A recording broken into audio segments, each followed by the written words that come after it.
We're going to play, not Go. Go is a boring game on a board. We're going to play video game talk right now, right here. And it starts in 3, 2, hold on, volume 1.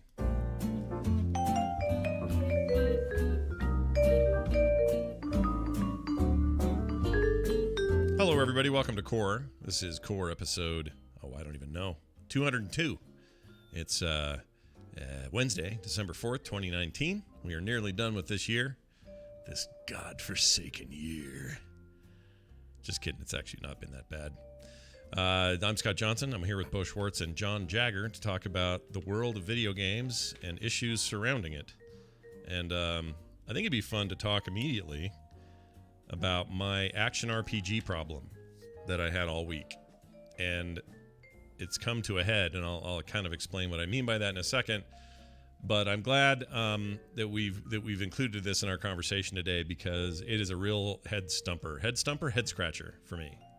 Well, why did I say head stumper? That's not right, is it? Head stumper?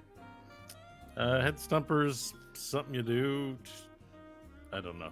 Nobody head stumps. Nobody head stumps, right? Oh, unless there's a gross thing. Could be a gross thing. Sure. Well, at the school I went to, it was a title they gave to the person who fooled everybody. Oh, for real? They call them a head stumper? Like stumping them with a sweet puzzle. Nice. Right. Were you the head stumper at makes every point or any point in your career in school? No, I'm not good at it. I don't have a good poker face. All right. Well, I should tell you've inspired me in the last couple of weeks to work on my Werner Herzog voice, but I'm not going to do it here.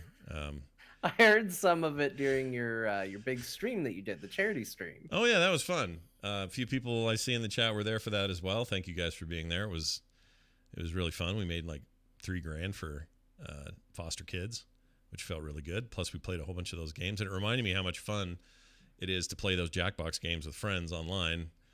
And we should do more of that with each other because, man, Drawful 2 is still a riot. And it's still fun to draw a bum, to make a bum, a guy with a bum. I like to do that. Anyway, hey, so there's stuff to talk about, and here's what it is. I've been on this quest. John called it a vision quest. Maybe it is. I don't know. I call it an Oculus Quest. All right, thank you. I actually used that today. I was doing a workout in a boxing game today on my quest, and I got real sweaty there for a while, so that was good. They should have a game called Vision Quest on the Oculus Quest. Does it have to be based on the film Vision Quest from the 80s or no? No, I just mean more like a psychedelic acid trip that's a rite of passage for a member of a tribal society. Gotcha. Vision Quest. Okay. Does anyone here remember Vision Quest, the movie? Or is it just me? I don't think I've seen it. No. Okay. I'm pretty sure it's fantasy-ish, bad, and I think it has a boob in it. Pretty sure it has boobs. A pair of boobs, probably both boobs. It's pretty rare you just get one boob in a movie. It's been my experience. Total Recall gave you 3, and I like to think that some other movie had to give you 1 just to balance out the world. Hold on, though. We can't just skip so past that's that. Vision Quest that balanced it out. No, what did? What movie had one boob to balance it out? Let's give it some thinking Does here. side boob count, or is we talking full front boob? It has to be full front boob, nipple, and everything. Yeah. It's got to be the whole round. The whole unit, yeah, the whole piece of the whole kit and caboodle there. One boob. I mean, is that what Justin Timberlake was trying to do? When you lead someone somewhere and you realize you've gone the wrong way, and you got to decide whether or not you're gonna just suck it up and say, "Whoops, I went the wrong direction with this one." This is good. I want to know what the one boob movie is. Well, maybe John or Bo, maybe that's it. 2004, Timberlake and what's her name, Janet Jackson get on the stage. Yeah. There you go. That allowed Total Recall. Let's see. It's not a movie though. Well, what was Total Recall? 90, right? I think. Yeah. So 90 to 2000 plus 4 more years. So we're 14 years in the future before we could take advantage of the deficit or the overage of boob created by Total Recall, and then they made it equal again when he went and ripped that thing off of her boobie. So we've got an answer in the chat room. They say that Kung Fu had a girl with a uniboob or a monoboob. Really? Okay, there we go. Kung Fu Enter the Fist. Oh. When did Kung Fu Enter the Fist come out? So we just know how long the imbalance in our world lasted. How did we live? before Kung Fu put us back on the path. When was that? That was probably 70s. Yeah, Kung Pao. Oh. Kung Pao. That's it. Yep, there's a picture over here. Kung Pao one boob. But do we see her boob, or does she just have one boob? The point is, it's the revealing nature of the boob that matters. It is, but it would be perfect if she just had one, because then the one that had 3 is also equally weird. Nobody should have 3 boobs. I posted it in the Discord. It's closed though, so I think I'm getting a message from our lawyers right now that nope, it doesn't count if it's closed. She definitely has one boob. I think that counts. I think it counts. It does. I don't see it. I don't see no. the areola. But in the movie, I see what you're saying. We established at the beginning of this conversation that it was nudity that was involved. Look, not the number of boobs. And then there's always the person that doubles down and goes, "No, this is the right way." It's the right. See, Mallrats had 3. The gypsy, the fortune teller, excuse me, had 3. But one of them was fake because she pulls off the areola and eats it at the end. Oh, I'll never forget that. I was like a kid when I watched it. I was like, ah! She ate her nipple. All right. What Bo's saying is he can see the pizza. He can't see the pepperoni. That's what you're telling me. And if it did count, then we'd be searching for 2 singular. Well, then we'd just be searching for a pair. Actually, I think maybe this gets us out of the conversation. Yeah, it does. It takes us right out. I see an off ramp. I'm starting to push the brake. Nice job. We're going to get to a rest stop. Everyone's going to pee. We'll all feel better in the morning. All right. Okay, so the third boob, the missing pair, is the one from Mallrats. Okay, got it. Fake or not, it counts. Okay. We'll say it counts. All right. Thanks, Kevin Smith. You brought us more than we thought. All right. So where was I? So I've been trying to scratch that itch all week for the Diablo thing. You guys have been playing it again. And you might say, hey, Scott, why don't you just play Diablo? I would like to report that I did. That was one of the ones. I started a seasonal character. It just wasn't doing it for me this time for some reason. I even played my main, which is usually what I end up doing if I get bored in the season. A mage I've been playing since the beginning, and that wasn't really doing it for me. And I thought, maybe I just need something new, so let me just look around. So I played Warhammer Crossbane again. Played it when it first came out. It kind of launched bad. People had said it had gotten better. Reviews had improved, so I went in there and checked it out. It's still kind of bad. It's not good, unfortunately. Although a lot of people say Sigma a lot, so that's happening. Sigma. Shadows Awakening. I don't know if you guys have heard of that, but that was on sale for $10. I thought, well, I'll try that. It's another isometric sort of RPG thing, but it's more of a puzzle game than an action RPG. But there is loot. There is random drops and like sarcophaguses to kick over and get money out of and junk like that. So there's got a lot of trappings of the Diablo thing, but it's not quite the same. So that wasn't really doing it for me. I relaunched Grim Dawn. Of all of these, that probably did it for me the most is I played it the most. I played for a whole bunch of hours, and that game is really good. Took a brand new character from 0 to 30 or something. And then I thought, well, all right, I've done that, but now we're kind of in that groove again. What else is there? Played a little more Warhammer 40k Inquisitor. Played Torchlight 2 with mods. That's a weird thing to do. Because that came out, well, same year as Diablo. It came out in 2012, but the mod scene is crazy for that game, and I didn't know all that stuff existed. So I played that with a bunch of mods that were recommended to me, and one of them in particular is really cool. They added a whole bunch of classes, which is crazy. I don't know how they do this, but there's classes in there. Everything's supposed to be balanced really well. New items, itemization's all balanced. I can't remember what else they added. Oh, some new areas and quest lines and I mean, people are crazy with that game. I guess there's just tons of mod stuff happening in that scene. So I played that a bunch, but at the end of the day, it's like, well, all right, this is just this is more Torchlight, so that's cool. What else is there? And I kind of ran out of ideas, so I ended up just giving up and playing XCOM 2 again, which makes no sense. Maybe that's what I wanted all the time, because that I'm enjoying the hell out of again. It's like, oh, brand new game, having fun in here. I named somebody Bo. It doesn't make sense. Yeah. But I gotta ask you something about it. Yeah, go ahead. Are you playing the expansion with it? I am playing the expansion with it, yes. It's all there together. Okay. I started it that way, which I didn't the first time I played it. So this is my first time playing with the expansion in tow. And my understanding, and you can correct this or maybe just explain this, what's the expansion called?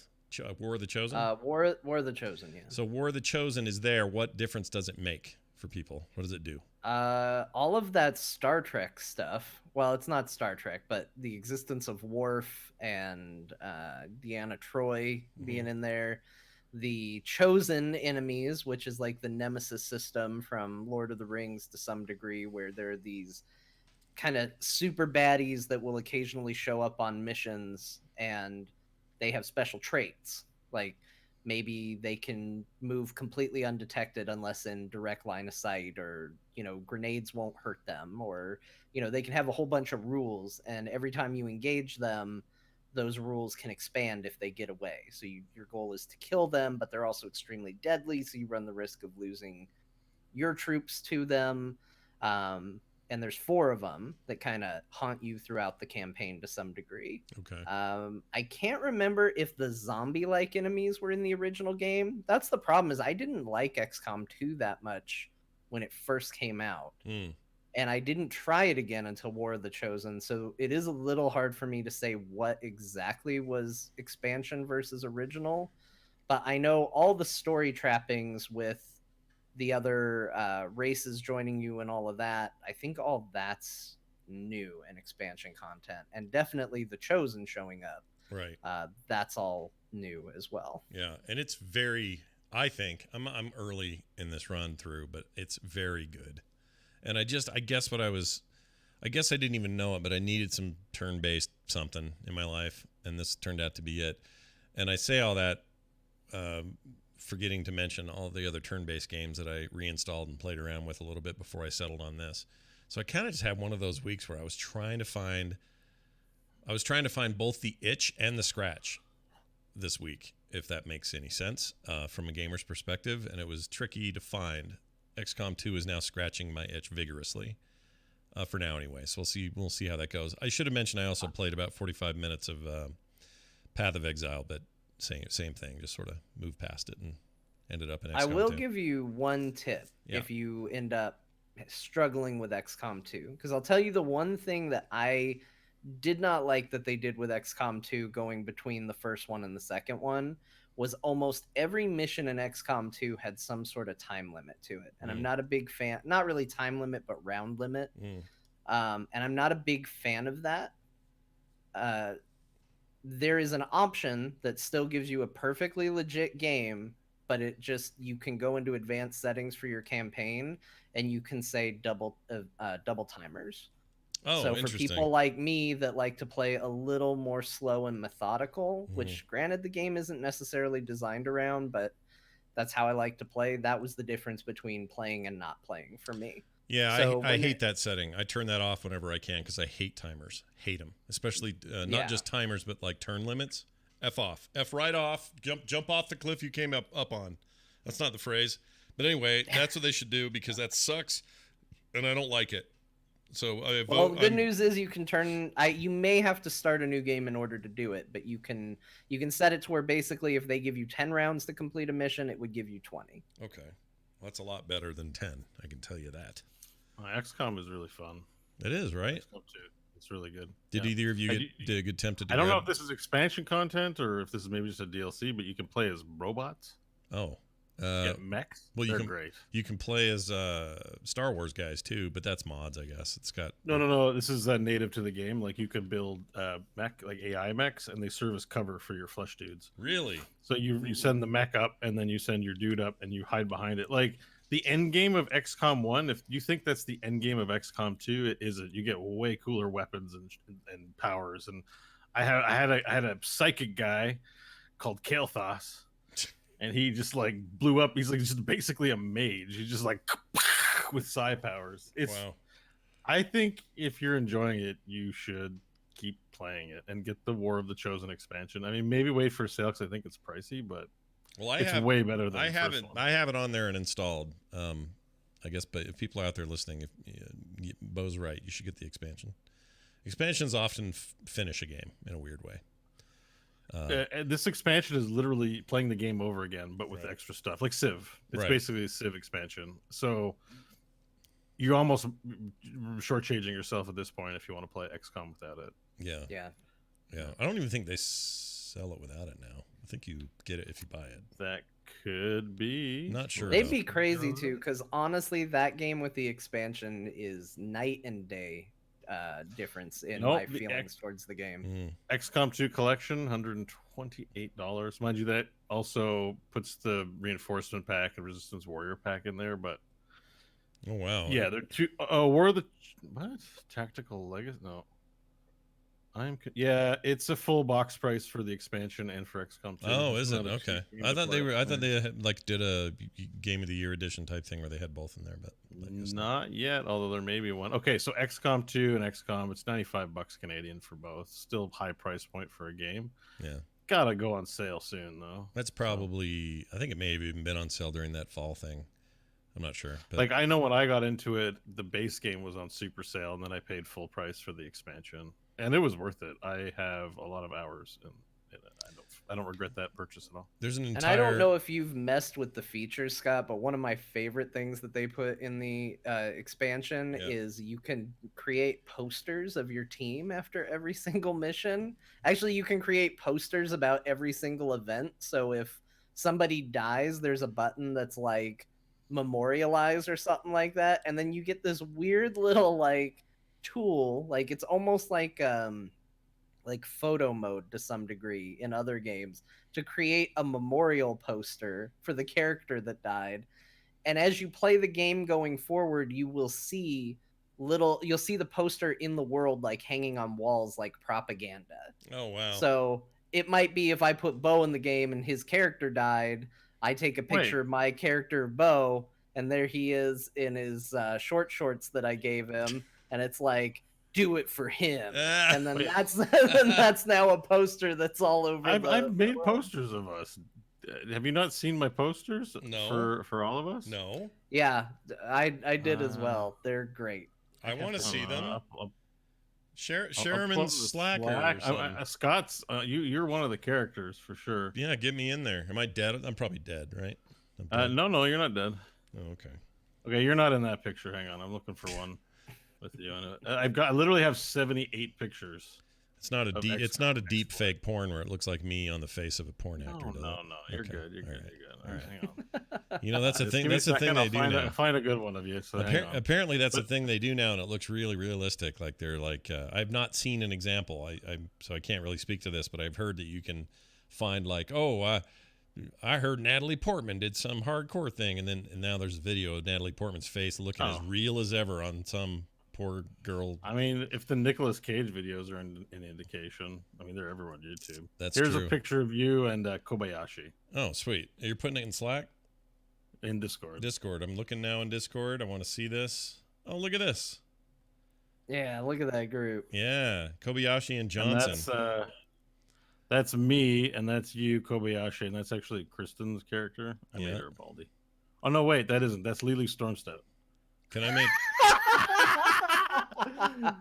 Look, Kristen, I've made one for like everybody, but like that is just, she looked like Lily because she has a red shirt and she's Asian. I called her Lily Stormstead. Was I just a regular old soldier with a regular old assault rifle kind of guy? Is that what I was doing? No, I made you the not the support, the medic. Oh, okay. Not the medic, the tech guy. He's got the hovering. So you get a little drone. You send the drone out, and the drone can do stuff remotely. You can hack and things like that. You're a tech guy. That's cool. They actually do a lot of rifle damage. You can spec them up to be pretty formidable. Yeah. Oh yeah, I put John in the game. You're gonna love this because John likes to make fun of me in XCOM 2 by making big shorts. I gave him the Star Wars helmet. You know what's his name? Lobar or whatever.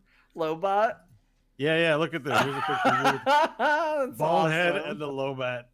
Oh yeah, you can get. I was gonna say you can get all kinds of workshop stuff for Star Wars. Sweet! Stuff. They gave me the name Revenant. That's awesome. Mm-hmm. Yeah. Isn't that cool? You're Revenant. I'll live with a cool weird Lobot head strip if I get. You're really good. You're also a techie. You and Scott in XCOM could start throwing power. Here's one of Scott looking badass. There we go. One more photo. All right. This is a great podcast. Sorry, chat room. I don't have a way to show you this easily, but oh yeah, look at me, dude. That's you with your alien tech armor. I'm ready to roll. The person in the alien in the back with the cigarette and the bandana. Yeah. That's the NPC you get from that tribe. Oh, you took his helmet off? Yeah. He was pretty ugly underneath. No joke. He is ugly under that. Wow. He's a very strong character, though. Advent Wrecking Crew. Advent will fail. Who's your writer for these? These writing this? No, they automatically populate. Oh, they do. There's Kael'thas is in the picture in that one. Is it like playing? It's like doing. Oh shit! You got Lucio too. What? You got Lucio in that? Look at this one. This guy with the blue helmet and the hair standing up. Oh my gosh, dude, that is Lucio. You get some really, because in this game, like the other game was like humans versus aliens, right? So you take their tech a bit, but everything's very human. But in this one, you actually really adapt to the alien physiology in a way, because you have these cross species that are part human. So it's a lot more. There's just a lot more to. It's not about repelling all the aliens. It's just about repelling the bad ones. It's, there's bad humans now. Have you felt any desire to go and check out that Phoenix Point thing that just came, or is it even out? Did Phoenix Point come out? So this is the guy. I didn't finish my campaign. I'm talking about XCOM right now. I'm like, I might go and finish XCOM. Let's see, Phoenix Point game. Let me see what the deal is. So this is the original XCOM dude from the 90s. Oh, it did come out this week, says Killimarak in the chat.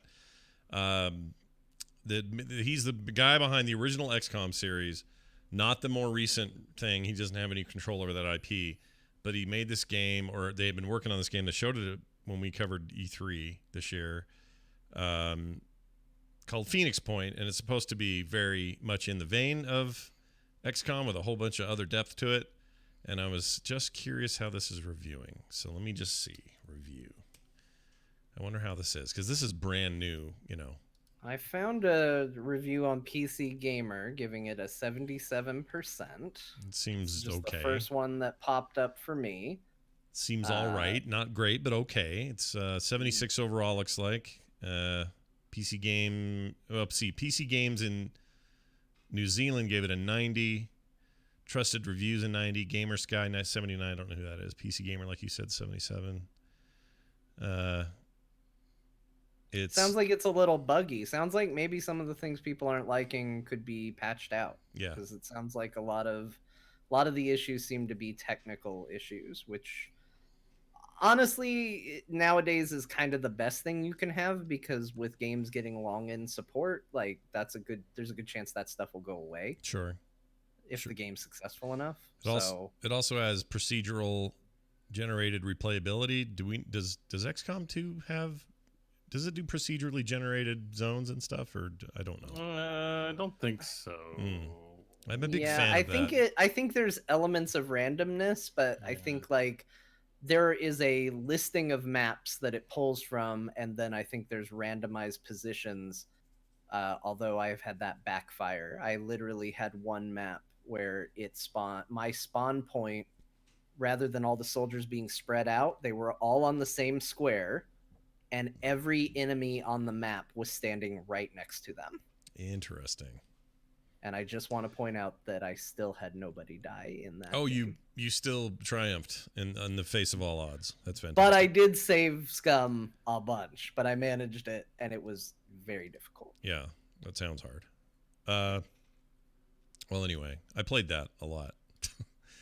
And we'll see if I keep going or not. I also played a bit of, and I'll probably keep going back to it as well, but I really do like Warhammer 40K. Shit. There's so many of these games. Let me just find the name. It's the Mechanicus one.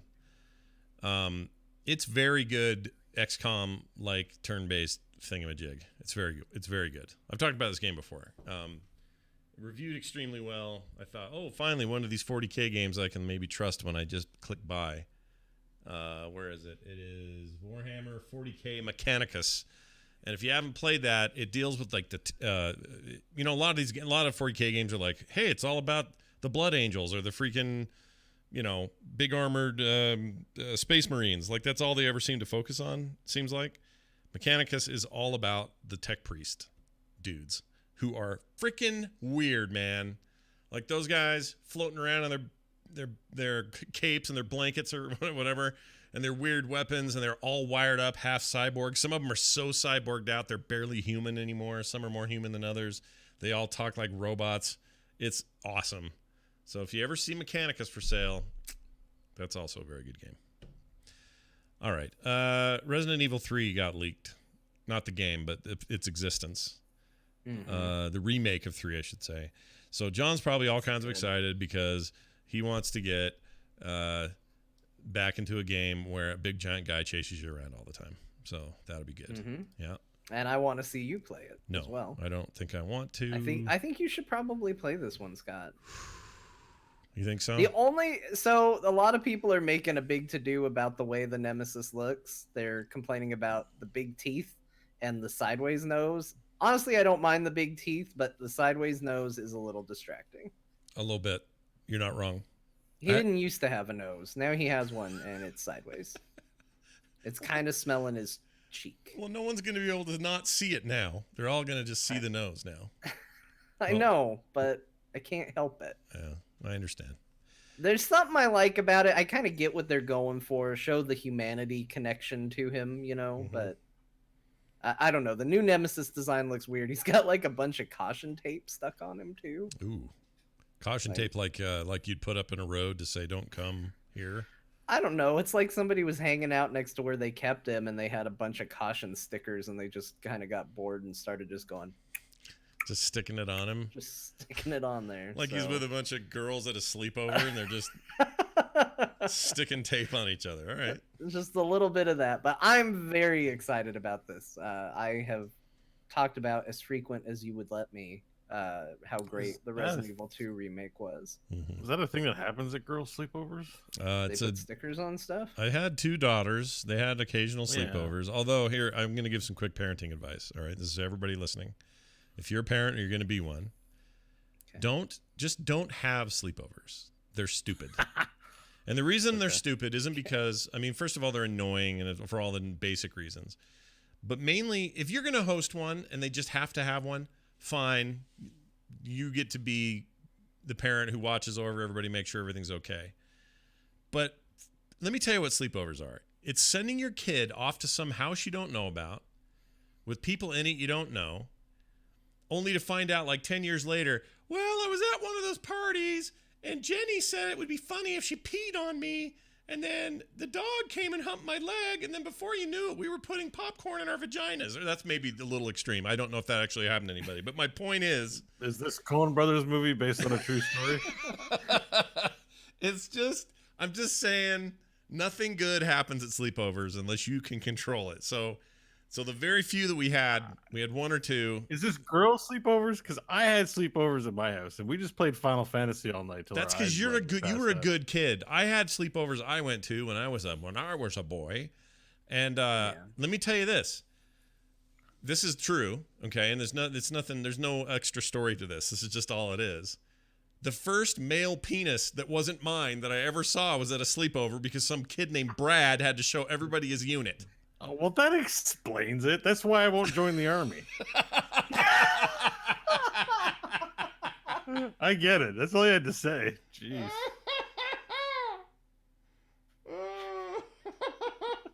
But it's true. It's just I was going to join the army at 19. I was a good for nothing. My girlfriend at the time encouraged me. I started working out. I went to the army, did my test, passed. Yeah. Went to the shower room, saw like 50 man dongs, changing. Old dong, long dong, big dong, all military dong. And I was like, oh man, this is the life I'm going to have. We're just going to be throwing down in the shower, just dongs out. I'm like, I'm out. Yep. You couldn't do it. Good luck defending the country. I don't want to see this. I love that story. I didn't know that you almost went into the military. So I feel about the army like you feel about sleepovers. I get it. Too much dong. Yeah. It's just a weird. Boy sleepovers are even worse than the girl ones because boys are weird, man. We're gross. Like you find out like Billy over there is like, I don't know, he found his dad's naked lady playing cards. So he's just over there with just a kid with a boner all night. You don't want to be around that. Jesus, that just sounds like you had a bad sleepover experience. Everyone I went to, somebody got bullied, somebody got teased, somebody woke up and had, How many people? Like, you got to kind of limit the amount of people, like 3 or 4, right? And that's the problem. The ones I went to were always like 8 to 12 people or something. There was always a lot of people. Yeah, that's too many. And there was always a kid. Went to my share where I was afraid to be the first one to fall asleep. Like there were some sleepovers where that was the competition, was certainly don't be the first person to fall asleep because you will wake up with something drawn on you. Yeah. Yeah, you'll have Sharpie on your face when you wake up, or worse. Or there's always a kid at 2 o'clock in the morning. Everyone finally knocks off, right? 2 o'clock in the morning, some kid's going over by his bag, and you're like, "What's the matter, Billy?" "I want to go home." And he just wants to get out of there. So now you're like, well, I don't even know who to talk to. I don't live here. So you're like waking up the kid who lives here. "Hey, can your mom go take Billy home? Something's wrong with him." "Oh, I'm just going to go get my mom up." And then the mom would come down and go, "No, Billy, are you okay? I mean, do you need to go?" And like, "Meh." And we never knew what was wrong with that kid. I mean, a lot of these sound like stereotypes, but I swear I experienced all of them. I have to admit, I was the kid who wanted to go home twice at camp. I was the kid at camp who didn't want to be at camp. I think we were all that kid once. Although I ended up liking camp by the time it was done. I was like, oh, okay. Turns out this is great. Yeah, if you stick around, camp will work itself out. But yeah, we had a kid. I've told you guys this one. The one that everybody stole his pants like 18 times at camp, and he kept running around with no pants on, and he was terrified because he thought someone was going to pants him. So he had a horrible time then, and then that night when he falls asleep. Have I told you guys this story about his name is Gary, and the other Gary, what he did? Did I tell you this? I can't believe I'm about to tell you this. I don't think so. Oh, wait. Does it involve poo? Yes. Have I told you? Do you know this story? I think I know this, but I've listened to enough of your stuff. Who knows where I heard it from? Probably TMS. But so the short of it is, this poor Gary kid who just got picked on all the time by the jocks and stuff. He was asleep and had his head back on his pillow with his mouth open. He's kind of snoring, going like that. And this other kid named Gary Gertzen, I don't care if it calls him out. He was kind of a jerk. Hey, he did it. Yeah, he did it. He came over there and he says, "You guys watch this." And he gets right up on he pulls his pants down, gets right up on this kid's face, gets about 1.5 inches from his face, and is trying to fart on him. All right? Because we're 12 years old. We're 13, whatever we are. He's trying to fart in his face, and he's laughing so hard because he can't conjure up a fart. He's laughing so hard that he laughs himself into a tizzy, and he drops a little bean about this big of his dookie out of himself, and it lands on a lot of fiber in his diet. That's good. That's good for bottom Gary. Sure. And then that landed right here on other Gary's upper lip. And then Gary Gertzen, double luck.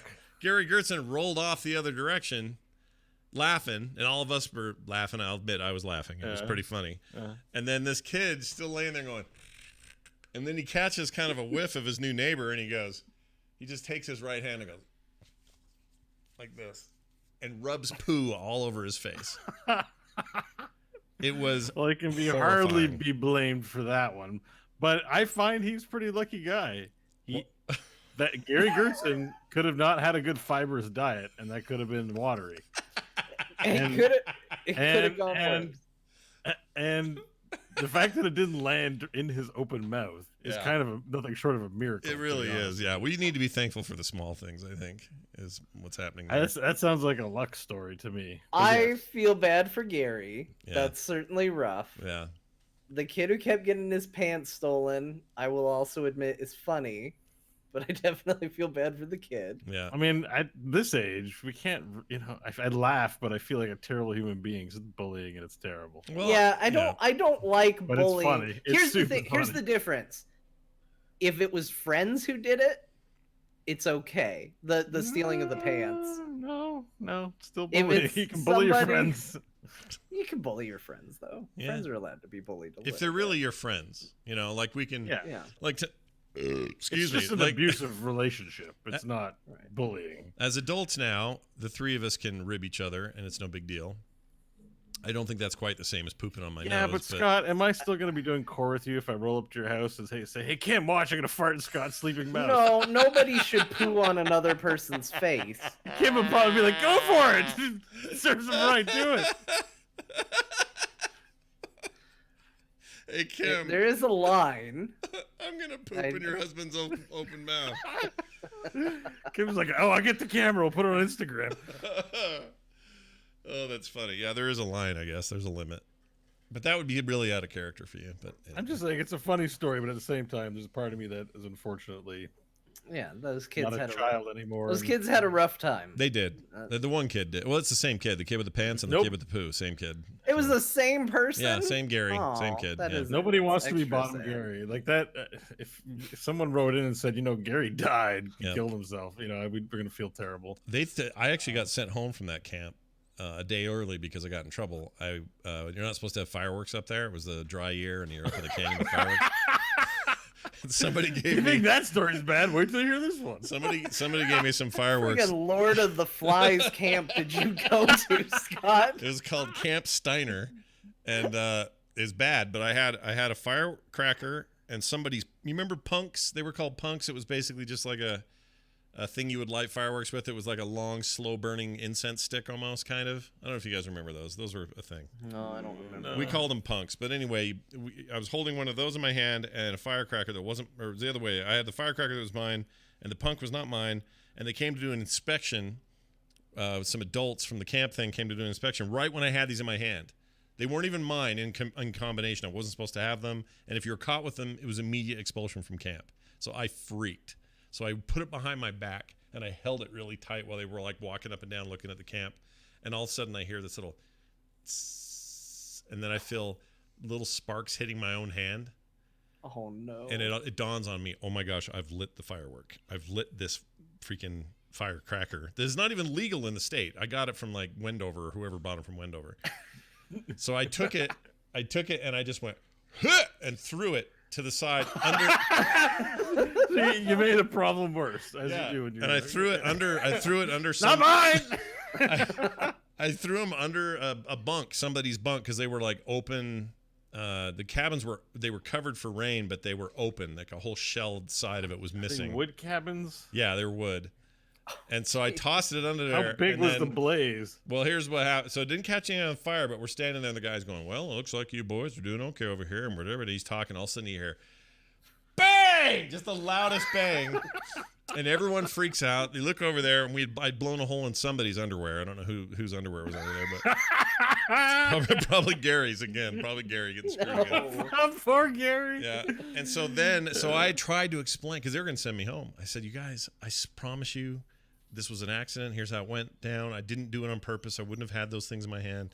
I was holding it for somebody else, and I wouldn't tell them who it was. I was holding it for somebody else. They didn't believe me. So they were going to kick me. They were going to kick me out. That explanation didn't hold up. So here's what actually got me out, because they were going to give me one more chance, and I promised I'd be okay. That night, I ate way too much. Wait, that didn't get you. Well, we stole a bunch of Cheerios out of the food thing. I don't know why we did this, and we all binged on Cheerios. Cereal box. And so for some reason, I way overdid it, and at about 3:00 in the morning, I had to barf. So I got up at 3 a.m. and just yacked my Cheerios all over the place. One of the leaders came out there and was like, "All right, you're going home." So they took me home because I got caught with Cheerio contraband. I had blown up a thing earlier. That was a bad year. And I was like 13. This is just a bad time. Those are some pretty epic tales. Yeah, it's not bad. You guys really opened up that. That was one camp trip. Yeah, that's just the one. I've had others. That was the most. Easily, that was the most eventful. Did something bad happen at each of these trips? I mean, something bad happens to me everywhere I go, but yes, pretty much. Kind of thinking like, well, maybe okay, still works. An anthology of short stories might be in order. Just recounting. Someone just needs to go cap them all from TMS and then this one, and then just mush them all together, because I don't want to tell them again. And give them to the guys who do Black Mirror and say, we've got the next TV series for you. Yeah. It's called Scott Johnson Diaries. Yep. Gary, in the first episode will be Gary's Bean or something like that. Top Gary and bottom Gary. Yeah, top and bottom Gary. Oh my gosh. Top Gary, by the way, this is how bad of a kid this kid was. He later in high school, age 16 or so, he gets a job at KFC. He spends a week bragging about how he got an entire chicken leg up his butt. That he, by the way, I've got a job. What do I do to begin this deployment? he bragged about it to us, and here's what he claimed. We were never able to confirm this, I suppose, so it just always was the story. But he had a chicken leg, like a raw chicken leg, jammed it up his hooter there. Oh, raw. That's bad. It is bad. And then he took it out. That's really bad. He bread it up like you do the chicken there. I don't think they do it all ahead of time now, but back then they breaded the chicken right there in the store. And then he fried that thing and he served it to somebody. Somebody ate his bum chicken. But the worst part is he's sticking... No. The worst part... in his ass. No, the worst part is that someone ate his bum chicken. That's the worst part. No, because it's cooked. You've so deep fried it. It's sterilized. The worst part is that he put chicken... Like you get coffee enemas or medicine in your butt because it goes in your bloodstream better. Yeah. Right? Yeah. Chicken covered in salmonella. I just watched a thing where Dr. Oz was like, don't wash your chicken. You know why? You splash it everywhere. Salmonella gets everywhere. Just put it in the oven. Don't wash it, folks. Yeah, cook it off. And I'm like, just cook it off. And You're certainly don't stick it in your ass where it's like salmonella is like sweet. As far as I know, he didn't get super sick from it, so maybe he dodged that bullet. But all I can think of is it doesn't matter how much you tell me how good that chicken got cooked. If I find out it had been in somebody's bum, I would have lost my mind. Good? No, this was Top Gary, yeah. This is laughing. He was 16. 16. He's about your age at the time, right? Well, he was 13 at the camp. This is 16, about 3 years later in high school. He had a job at saying, KFC. If he's alive now, how many more brilliant Gary-level ideas has he committed between then and now? I don't even know. Like, I wonder. He's like, oh, I got this job down at Staples. Let's stick a stapler in my ass. I wonder sometimes where he is. I don't have any idea where he ended up, but I would love to know where he went because that is nuts, that guy. Putting a chicken in your bum. Who does that? Gary. That's Darwin level.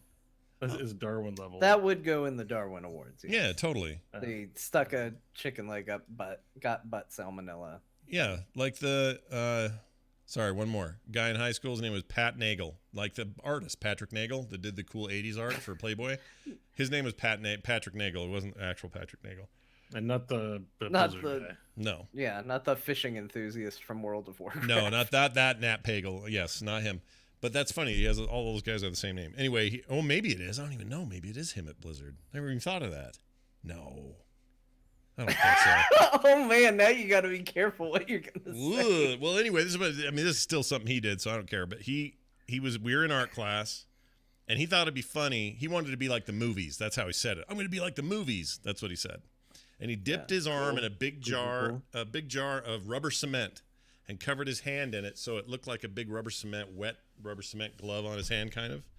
And then he set it on fire. And he thought that would not hurt because it was a layer of rubber cement would protect him from the heat, like in the movies. This is what he thought. So he does this, rubber cement down to his elbow almost, has a lighter, just goes up in flames. And for about a second, he's like, see? And then he went, ah! It starts burning real bad.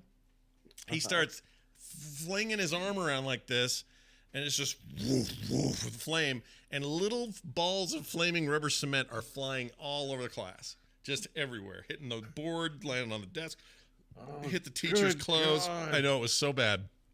And we are all just like, take cover. So then he's really getting burnt, right? Every man for himself. F that guy, he's dying. We thought he was going to really severely burn himself, so he runs over to the sink, and in this art class, which is what we were in, there's two giant sinks, and there are two big giant barrels in there. One says water, and it got clear liquid in it. It says water. The other one says turpentine, and has it's full of turpentine, which is flammable in some cases depending on what you're doing. So I watch him run over there with his flaming arm. And I couldn't do anything fast enough because time was moving too quickly. I wanted to yell, "It's the one on the left!" But he guessed and got the right one and put it out. And then he had like almost third-degree burns all over his freaking arm. Jeez. Such an idiot. This makes me feel better about the dumb stuff I did as a kid. Same. Like a lot better. And I did some dumb stuff, but I feel so much more vindicated by hearing stories. You were not Top Gary. You were not Pat Nagel. You were not. We did the textbook competition. Me and my friend, we you know those big textbooks you get in school? They're about 300 pages or so, real thick. Yeah. We decided to have a competition to see who could smack themselves in the head with it as hard as they could for as long as they can, and whoever tapped out first lost.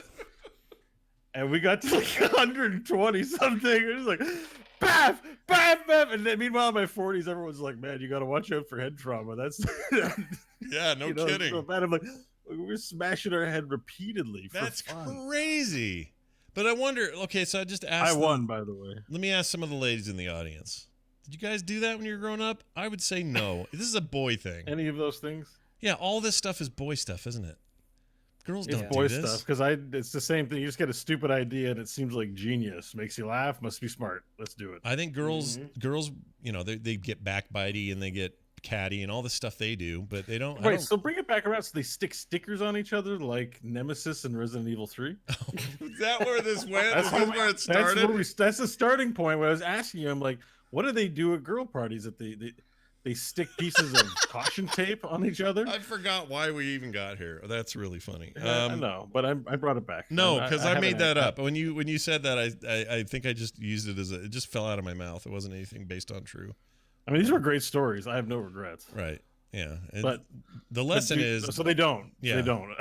So you made it up, and then we went on this huge tangent for no reason. Exactly. Yeah, I'm sure there are some parties that do. I just think, somebody does. I sort of assume, and this is stereotypical, so forgive me, but like, girls get together, they want to maybe dye their hair, put on a little fashion show for each other, try on clothes or something. I mean, I don't know. I don't know that they do that, but maybe they do. Some girls, not all girls. Right, not all girls. Hashtag not all girls. Yeah. Yeah, hashtag that. Yeah, some girls play Dungeons and Dragons without any icky boys around. That's fine. I'm just saying, I just don't know where the sticking on of things. To me, that's where it fits in. Where you don't have earrings, but you have the stick-on earrings. Yeah. Maybe they do some of that, but you know what? Now that I think about it, if there were caution stickers, and it was at a party, it's more likely the boys would do it. I don't think the girls would do it. That's probably true. Yeah. So now we've come all the way around. Resident Evil 3 remake. Walking out of the bathroom covered in pieces of toilet paper. Sure. Why not? I got suspended once because I threw a snowball at an external. You know the buildings outside of your school are called portables or whatever they're called. Yeah. I threw an ice ball at the side of one and got suspended for 2 weeks.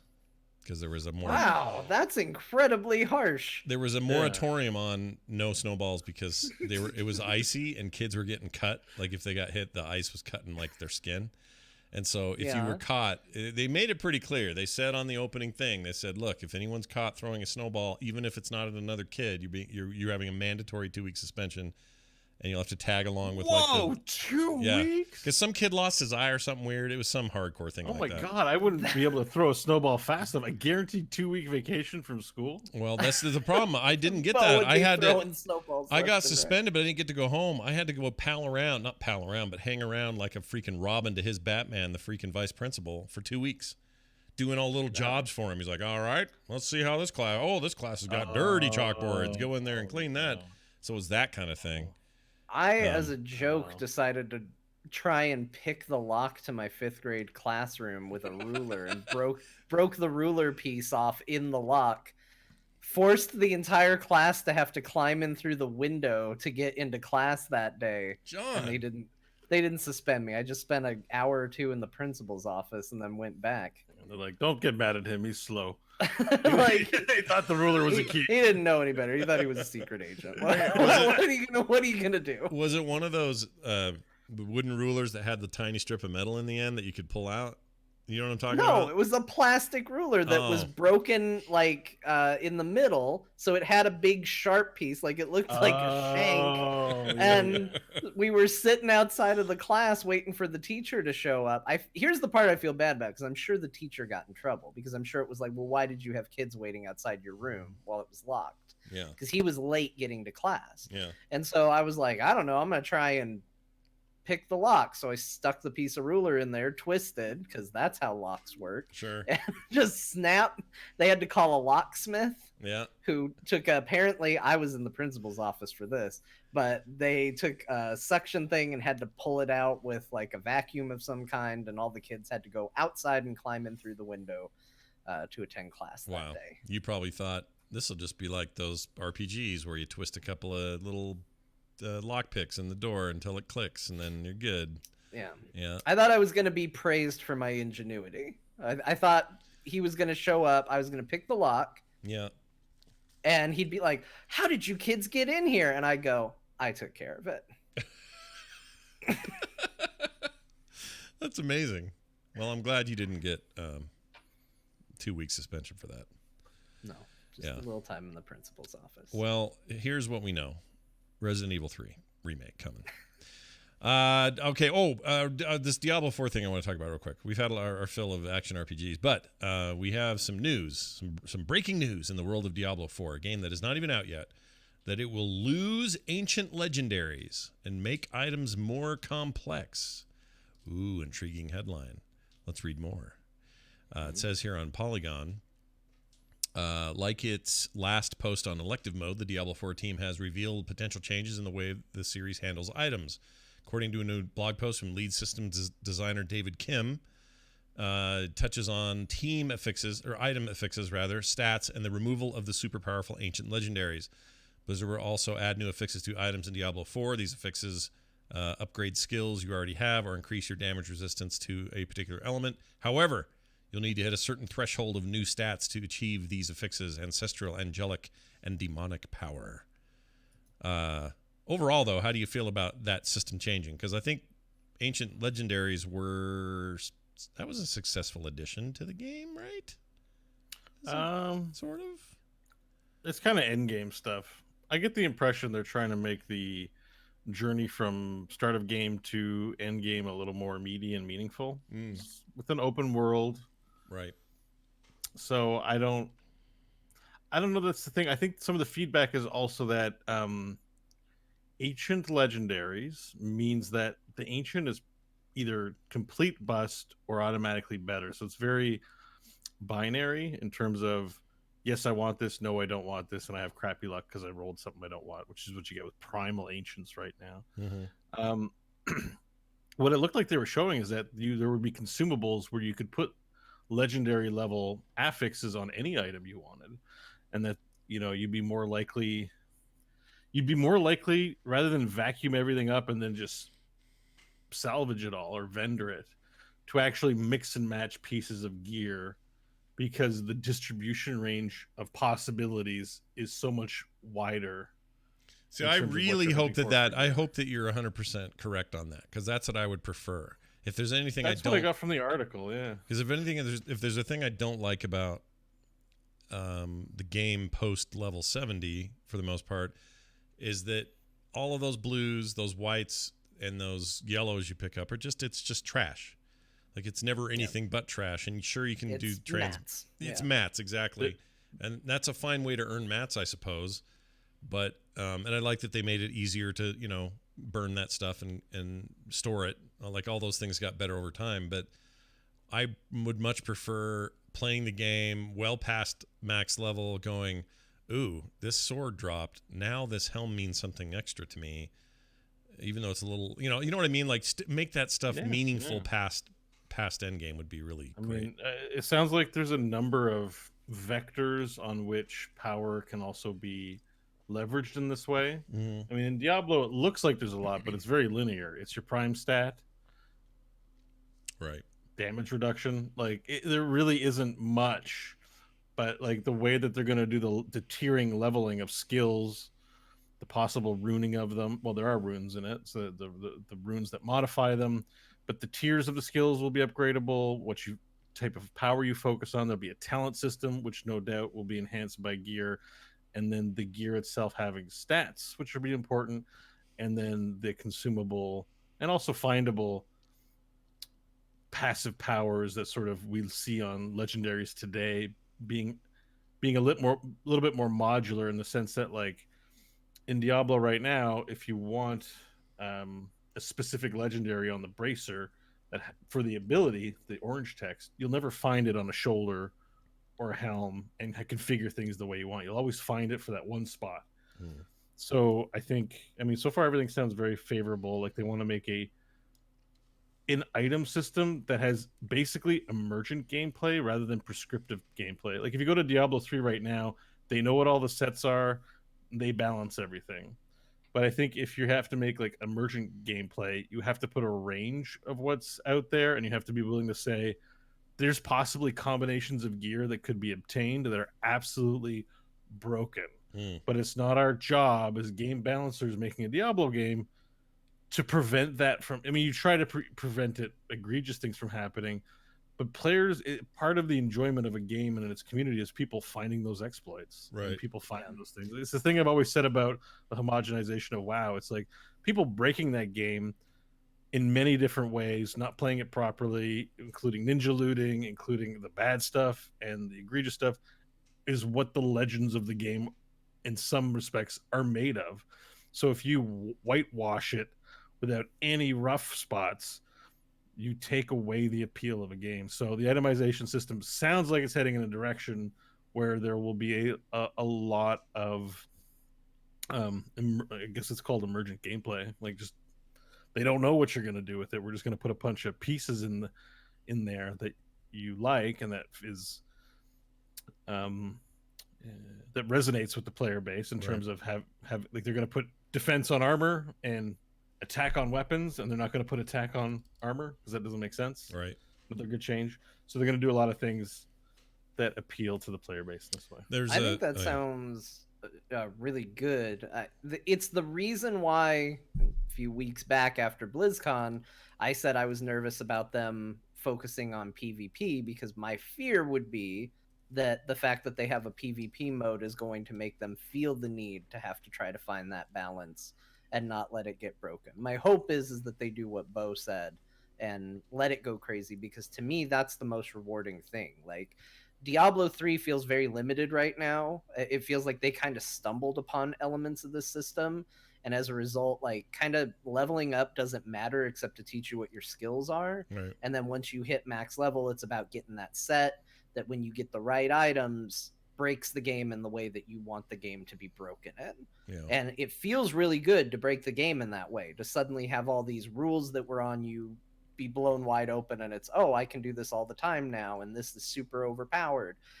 But that's kind of the journey, is to get to that. My only hope is that they keep those elements, the ability to just suddenly go, oh my gosh, look how crazy I've just made myself. Like, this is amazing.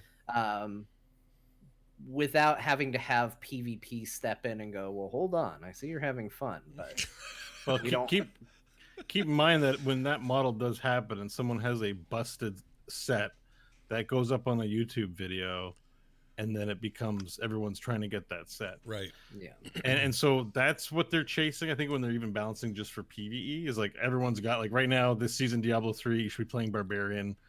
Rend is apparently just, it's super easy. I built one in like 2 hours and I'm doing better than the monk. I've played 100 hours already. Just easy mode. But I think the way they're going to solve that too is with set dungeons. It sounds like rather than just crank up health and damage, they're going to be meaningful gameplay. Like you saw that little laser light chasing you in that end game dungeon. So if you have a super damagey build that has no mobility, then your crazy build won't work in all the end game scenarios that are going to be presented to challenge players. So I think it's important to mention too. So I think the content you're playing, the gear doesn't exist in a vacuum. Right. Whether it's powerful or it's not. It's only powerful if it's good at something that maybe owns a particular kind of content. Right. But then this other content that the more damage you deal to yourself. Like, yeah, good point. Something like that, some kind of reflection dungeon. Well, here are 3 points I want to make real quick. One is the studio says that items are only a piece of the puzzle for Diablo's heroes. If you truly want to increase your power, you need to upgrade your skill ranks, character level, talent trees, the end game progression system, and the items you wear. Power comes from everywhere in Diablo 4, a key difference from Diablo 3, they say. That's an interesting thing on paper. I don't know what it means in the micro. Power only comes from primary stat for the most part in Diablo 3. Yeah, and then this thing, it's like you could go. I mean, everything you do, everything you wear, everything you use, there's always somewhere to get more power in whatever direction you're going.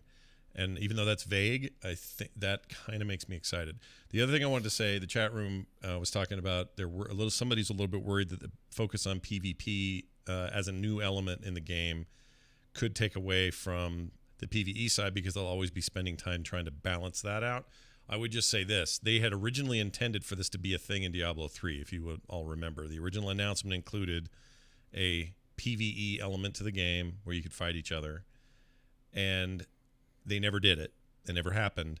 But one of the things they said at the time, and I would not be surprised if this isn't still the thinking, that is just meant to be fun. They're not going to have, they may have some kind of basic ranking, but this is not going to be an esport where balance matters a lot. It's just, this is really fun. Bring your characters in and fight. Let's go. It's not the main focus of the game, so I wouldn't get too hung up on that. I mean, we'll see, because we don't know what they're going to do, really. They've only brushed it. Right. But it's possible. If Diablo 4, the game, is not good, then you can kiss PvP goodbye. Yeah. I mean, they know that. Unless the PvP is so good, and they won't know that before launch, so they never risk shortchanging us on a campaign and endgame, because they have a PvP mode so amazing, right? that they believe they can do that. They do not believe that. They are scared right now, and just not scared, but it hasn't been great for Blizzard, and they want Diablo 4, I think, to be a big success. Yeah, this needs to be the flagshipiest thing they've done in a long time, and I think they know that. Yeah. The third thing I would say is just an admission back in the Diablo 2, I guess 1 days as well, but when I was playing 2 pretty extensively, I believed naively that these games had never-ending amounts of weapons and gear in them. I thought that video games were magic, and the names of the items even were being generated on the fly. So if you got a sword called, Barry's Magical Sword of Mending or whatever, there was another million more that could happen. I just happened to get that one. Like, I thought the game was a weapons and gear generator in the way that, I guess, Borderlands is sort of that way with guns, the way they mix and match stats and types and stuff. They always talk about they've got 1 billion guns. I kind of thought that's what Diablo was. It's not. And it wasn't until 3 that it dawned on me how naive I was about it, that nobody's really found that magic thing of this could go forever, and it's so deep, it's effectively infinitely deep. Like, you'll never run out of itemization, you'll never run out of new levels to go, new places to see, new randomization to find. Like, I really thought that. And it's always bummed me out that that's not a thing we've reached yet. And not saying 4 is going to reach it, but I like what they're talking about, because it seems like they're edging closer to at least feeling like this fantasy world has no bottom. And that's what I want. Yeah. Because there's a bottom to everything else. There's a bottom to WoW. There's a bottom to... you put out a new expansion, you extend the bottom a little bit, but at the end of the day, there's a bottom. And I would love it if there was no bottom to these games. I want them to just the affixes on the weapons are supposed to be just randomly rolled. That's how you get your unique weapons, right? Yeah. And I don't know if you're talking about actual item names. I mean names, shapes, graphics. Stats. I thought all that stuff was like somehow the game was magically going, he killed a dude, and then in microseconds, the AI was saying, here's a weird sword you'll never see again. Yeah, but that sword asset actually is tied to 100,000 different possible rolls. Right. And it's fine and it's now the that same art asset. It was like finding out you're adopted or something. It was just a weird. It was a weird revelation for me. If you believe in that fantasy and then I take it away from you, I can totally get it. Totally get it. I really did, because to me it added like a level of mystique and mystery to the game that I've never really quite been able to recreate with video games. Diablo had that for me right up through most of 2 before I wised up and realized what was going on. But I really did buy into that fantasy and that feeling, which they want you to feel that way, right? They want you to feel that sense of there's so much here, I'll never see it all. And Diablo 3, I feel like I've seen it all, and I've seen it all multiple times. And I certainly could see it all in 2, and probably did, just didn't realize it. I don't know. Video games. I mean, I'm at that point where like I basically know all the possible legendaries even in Diablo 3 that'll roll. I know them all. Yeah, you just know them, right? It really takes the magic. It's just like opening a pack of Hearthstone cards or something. Just like and almost by sight too. Like, you don't even have to mouse over. Oh, I know them by sight. Like they're on the ground. I see the shape. I'm like, yep, that's Fist of Aztarak or whatever they call that. Yep. You're going to be a soul. The paddler. You're going to be a dirt soul in a minute. Or what's it called? What do you burn those to? with their Forgotten Soul. Forgotten Soul. You're going to be a Forgotten Soul when I take you back home and talk to Stummy Achy That Terriel. has more value than a paddler or a pig sticker. Yep. You have no idea how many Primal Ancients I've gotten. I've gotten 6 Primal Ancients. Wow. 4 of them are 2-handers that I don't need on any character. One of them is a Scoundrel token. I got a Primal Ancient on the mother beep, beep, beep, beep, Scoundrel token. Yeah. And then one was a helmet for the set I'm not using, which is less bad because at least it's useful if I ever want to use that set. Yeah. But I've gotten 6 red bordered Primal Agents, all. Yeah. The only reason I can't dust them is just because they look cool and I feel a sense of pride having them, but they're absolutely useless. Is that why you're hanging on to them though? You're proud of earning them. It's I'm in the same boat. I've gotten 3. I'm using none of them. Yeah, they're like badges of honor, but that's hilarious. Well, anyway, stuff's afoot there with that Diablo, and actually, I like how communicative they've been. I thought they'd just go silent and put their heads down, but it feels like every week or two they're blogging something or talking about some aspect or clarifying a system. Or very unusual for the Diablo franchise. Yeah. Oh yeah. And one wonders, I'm like, do they have the commitment and to keep this up for 3 years while we wait for the game? I hope it's 2 years, but yeah. I hope it's not 3. Yeah, I hope it's 2. It's got to be 2. We want 2. It's 2. 2021. Maybe late, that year, but I'm telling you, they gotta. That would be in keeping with the Blizzard of post. I don't think Blizzard would pull an EA, but I think they showed us everything they got at BlizzCon this year. I don't think it's like, oh, you should see the other 90%. I think they put balls to the wall on what they showed, everything they possibly could. That's what it felt like from what I saw. So hopefully 2 years.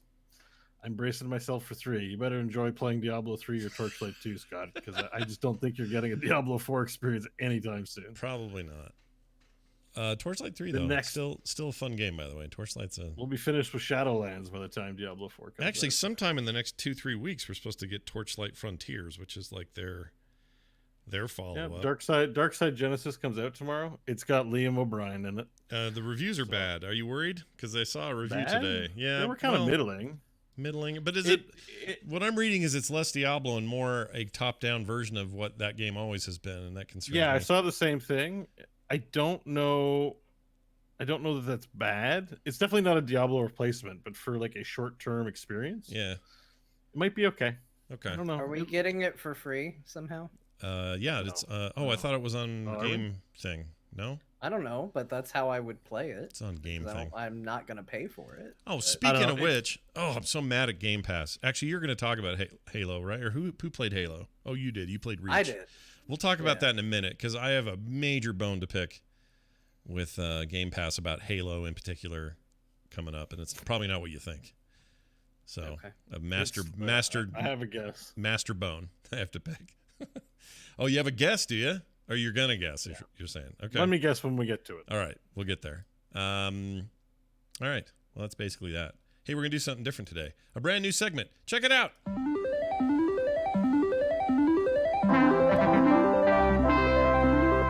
All right, we're gonna do a new segment called the Quickies. I don't know what else to call it. But it's just a big roundup of the other stuff going on in the world, and we're just going to rip right through it. For example, Walmart promptly removes, then returns bizarre Baby Yoda plush from its website. Weird! What was that about? Let's play this to help celebrate. All right, there you go. There's a little bit of that. Riot Games paid $10 million to female employees in a lawsuit settlement. So maybe we're done with sexist Riot. I don't know. Guess we'll find out soon enough. Starship Troopers strategy game coming to PC in 2020. It's called Terran Command and mixes classic real-time mechanics, tower defense, and naked shower scenes. Oh, I'm sorry, and tactical deployment. I got that wrong. You guys How many boobs? That movie had 2 boobs. There were 2 boobs. Will it let me roll around in a big sleeping bag right before a big fight with another one of my squaddies? Yes, and one of the Golden Girls will be in it. She'll be a teacher at the school there. That's the truth. Go look that up. Son of Gary Busey. Yeah, Oh yeah, Gary. What's his name? Nick Busey? No, something Busey. Jake Busey. There you go. Jake Busey. Rockstar has apologized for Red Dead Redemption 2's rocky PC launch, except for me. I had no problems ever. I don't know what the problem is. But anyway, players will receive a care package after creating a character in Red Dead Online. I assume if you already have one like I do, it'll probably just show up when you log in next. I have not checked that yet, but I will.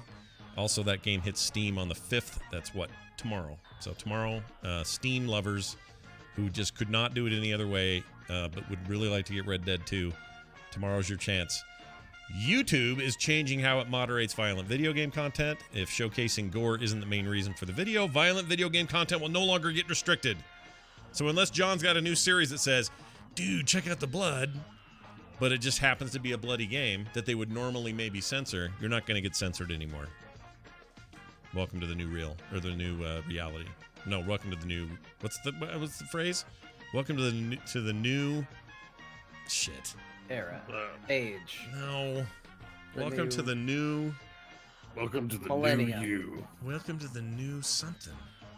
Welcome to the new pants. Ah, shite. All right, chat room, you know what I mean.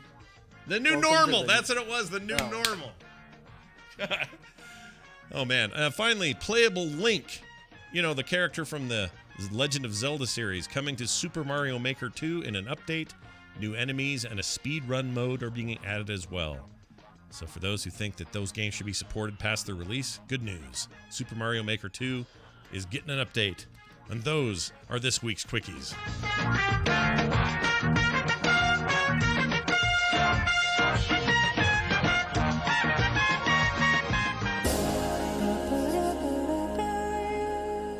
All right, let's talk about the games we have been playing. I mentioned all the Diablo likes. I mentioned XCOM 2. The only other game I will mention that I've been playing outside of Red Dead is Gloomhaven. And as many of you may know, this is based on a board game that is supposed to be, by many accounts, the greatest tabletop experience of all time, some have said.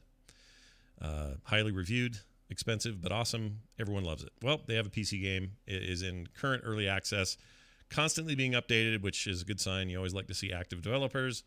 It looks really good, sounds really good, and plays quite well for what's there already. There are only a few characters included right now. A new one was just added. They added a new tutorial, which is excellent, so you can finally see how the thing's supposed to work if you haven't played the tabletop edition.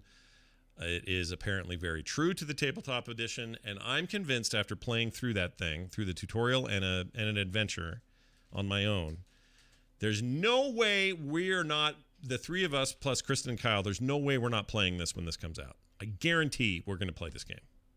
It's D&D with a different system, but we're all going to love it and we're all going to play it. So I'm just letting you two know now, Gloomhaven, put it on your wish list because at some point you're getting it.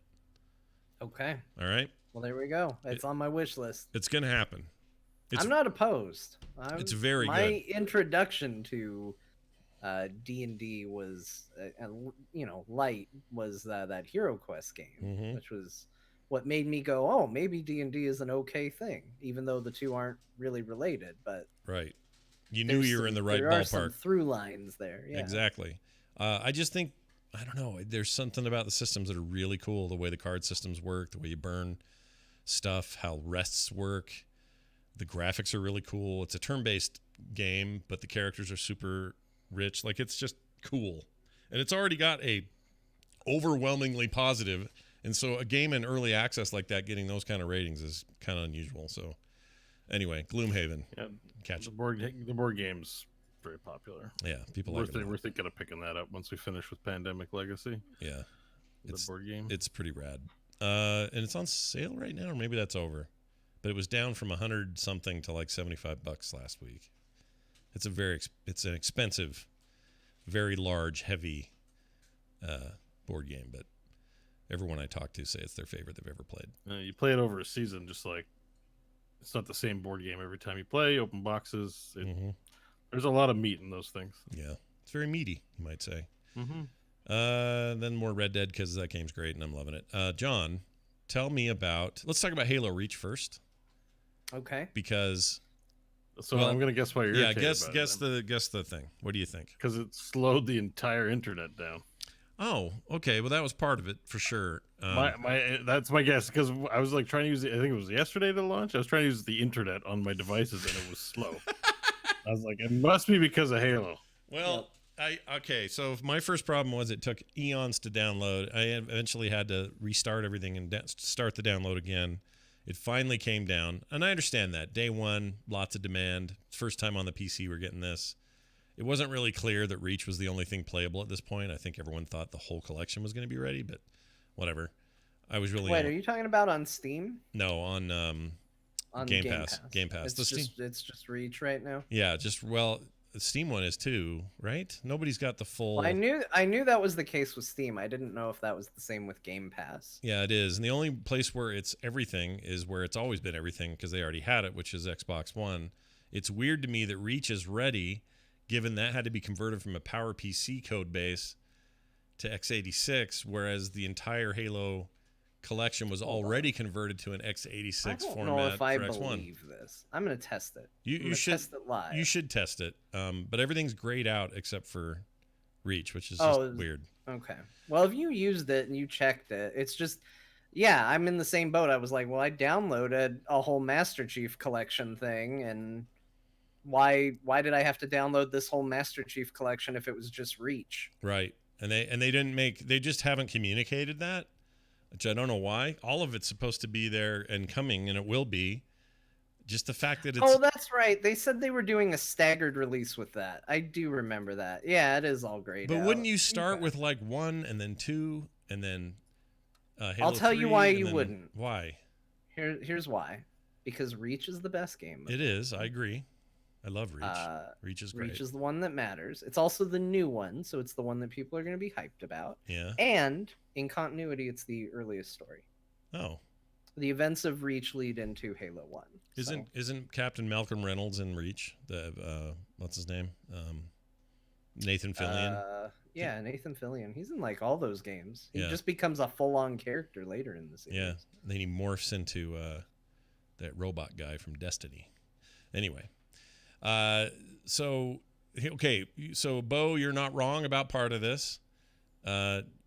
Part of it is that there's only Reach available, and the only reason I know this is I looked at it on Nick's machine, because on my machine it doesn't launch at all, and I've downloaded it 3 times, and it doesn't matter. I go hit play, and the thing minimizes, but nothing happens. Nothing. There's not even a system running or a system file or any kind of process running. Nothing. It's like it's not there. After the second install, I got 2 logos in a row, and then poof, gone again. This disappeared. No error message, no crash, nothing. It's as if it doesn't exist. Yet there's the 80 gig on my drive being taken up by a thing that won't run. So it's my problem. It's not everyone's problem. I don't know if anyone else has experienced this, but it's sweet revenge for Nick, because he still can't get Red Dead to run over there. So the fact that he can get Reach to run, he thinks is pretty funny. I'm reinstalling it right now. Oh, why? Reach? Red Dead. Oh, right now? Yeah. Oh, don't ding my show, internet. You slowing down? No. Oh. It should be fine. I like that Scott says no, and on our screen his camera's like... Yeah, your frame rate is pretty, like, the slideshow on our end. Yeah, it's something to do with the fact that I'm streaming 2 cameras from 2 different machines on the same network that always makes my video to you guys look like poop. But you guys look and sound great to me. We can deal with it. And everyone doesn't always do this, though. That's the thing. Right now, you're just all stop motion. I wonder if let me try something just for the heck of it. Turn off on camera. All right, here we go. No camera. Turn it off and back on again. You're doing the IT solution. Doing that whole thing. Good. Is it any better than it was? Nope, still chop. Nah, you're moving around. You're a little grainy. And you're moving around. That might be because Nick is downloading a 106 gigabyte file. Well, when's a better time? You can't talk right now, so might as well do your downloading. It's usually a better time when I'm not doing a show, but it's fine. It's what? He's like, he probably didn't realize you were doing a show. You were talking about shit or farting in people's mouths, and he's like, if I was Nick, I'd be like, he can't be doing a show right now, right? No, that's a fair point. It's been 30 minutes. They're still on dongs. Like, that's not a show. He's just chatting with his buddies. Is Dad doing a show? Oh no, he's talking about the great booba balancing of our cinematic adventures. No, Right. I guess not. Right. I'll go ahead and download this Red Dead for the 8th time. Hopefully it works for you this time. There's a big patch today. So anyway, he's getting a sweet revenge because he can run Reach just fine, and I can't run it at all. So that's my bummer thing with Reach. So forget about me and Reach. But what do you think? Do you like it, John? You having fun in there? Do you remember it as it was? Blah blah blah. I haven't played it much. It runs with an ultra wide monitor, but it clearly wasn't designed with it in mind.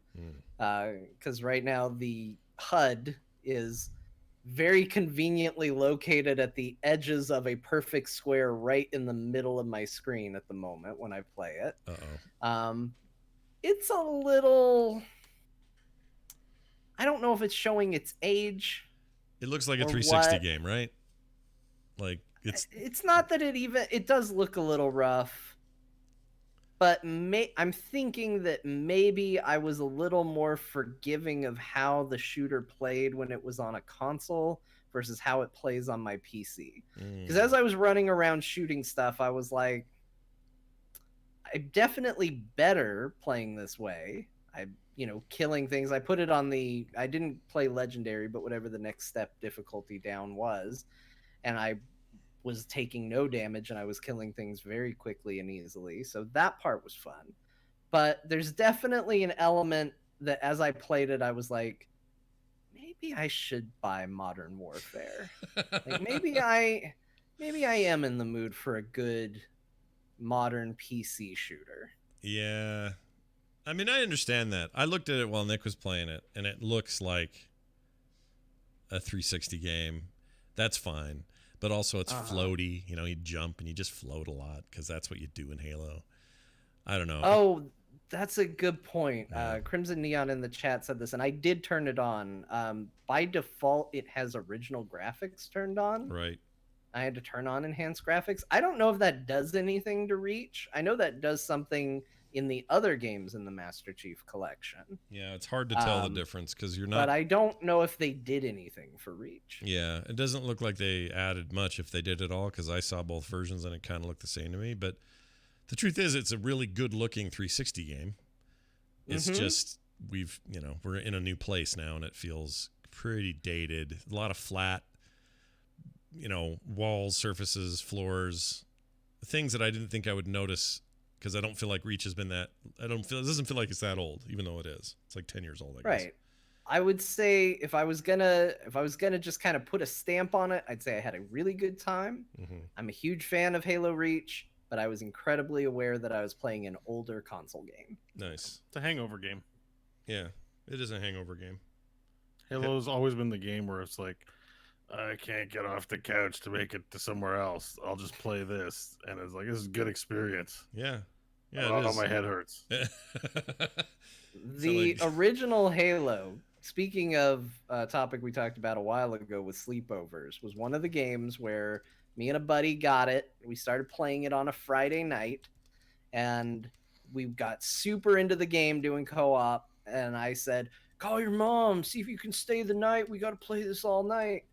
And he called his mom, and his mom said, no, I want you home tonight. You can stay late, but I want you home tonight. No sleepovers. And I said, well, how late is late? And he says, she didn't say. And I said, all right, well, we'll just play a little bit longer. So we're playing and playing. And next thing we know, there's a weird light on the screen.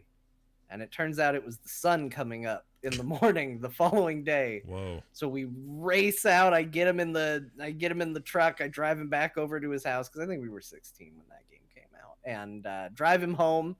And he goes racing in the house. Throws open the door. His mom's sitting there having coffee. And he goes, oh, I didn't know you were up. Yeah, I was just taking the trash out. And he totally played it off like he had been home and just woke up early. And he got away with it. Wow. So, nice.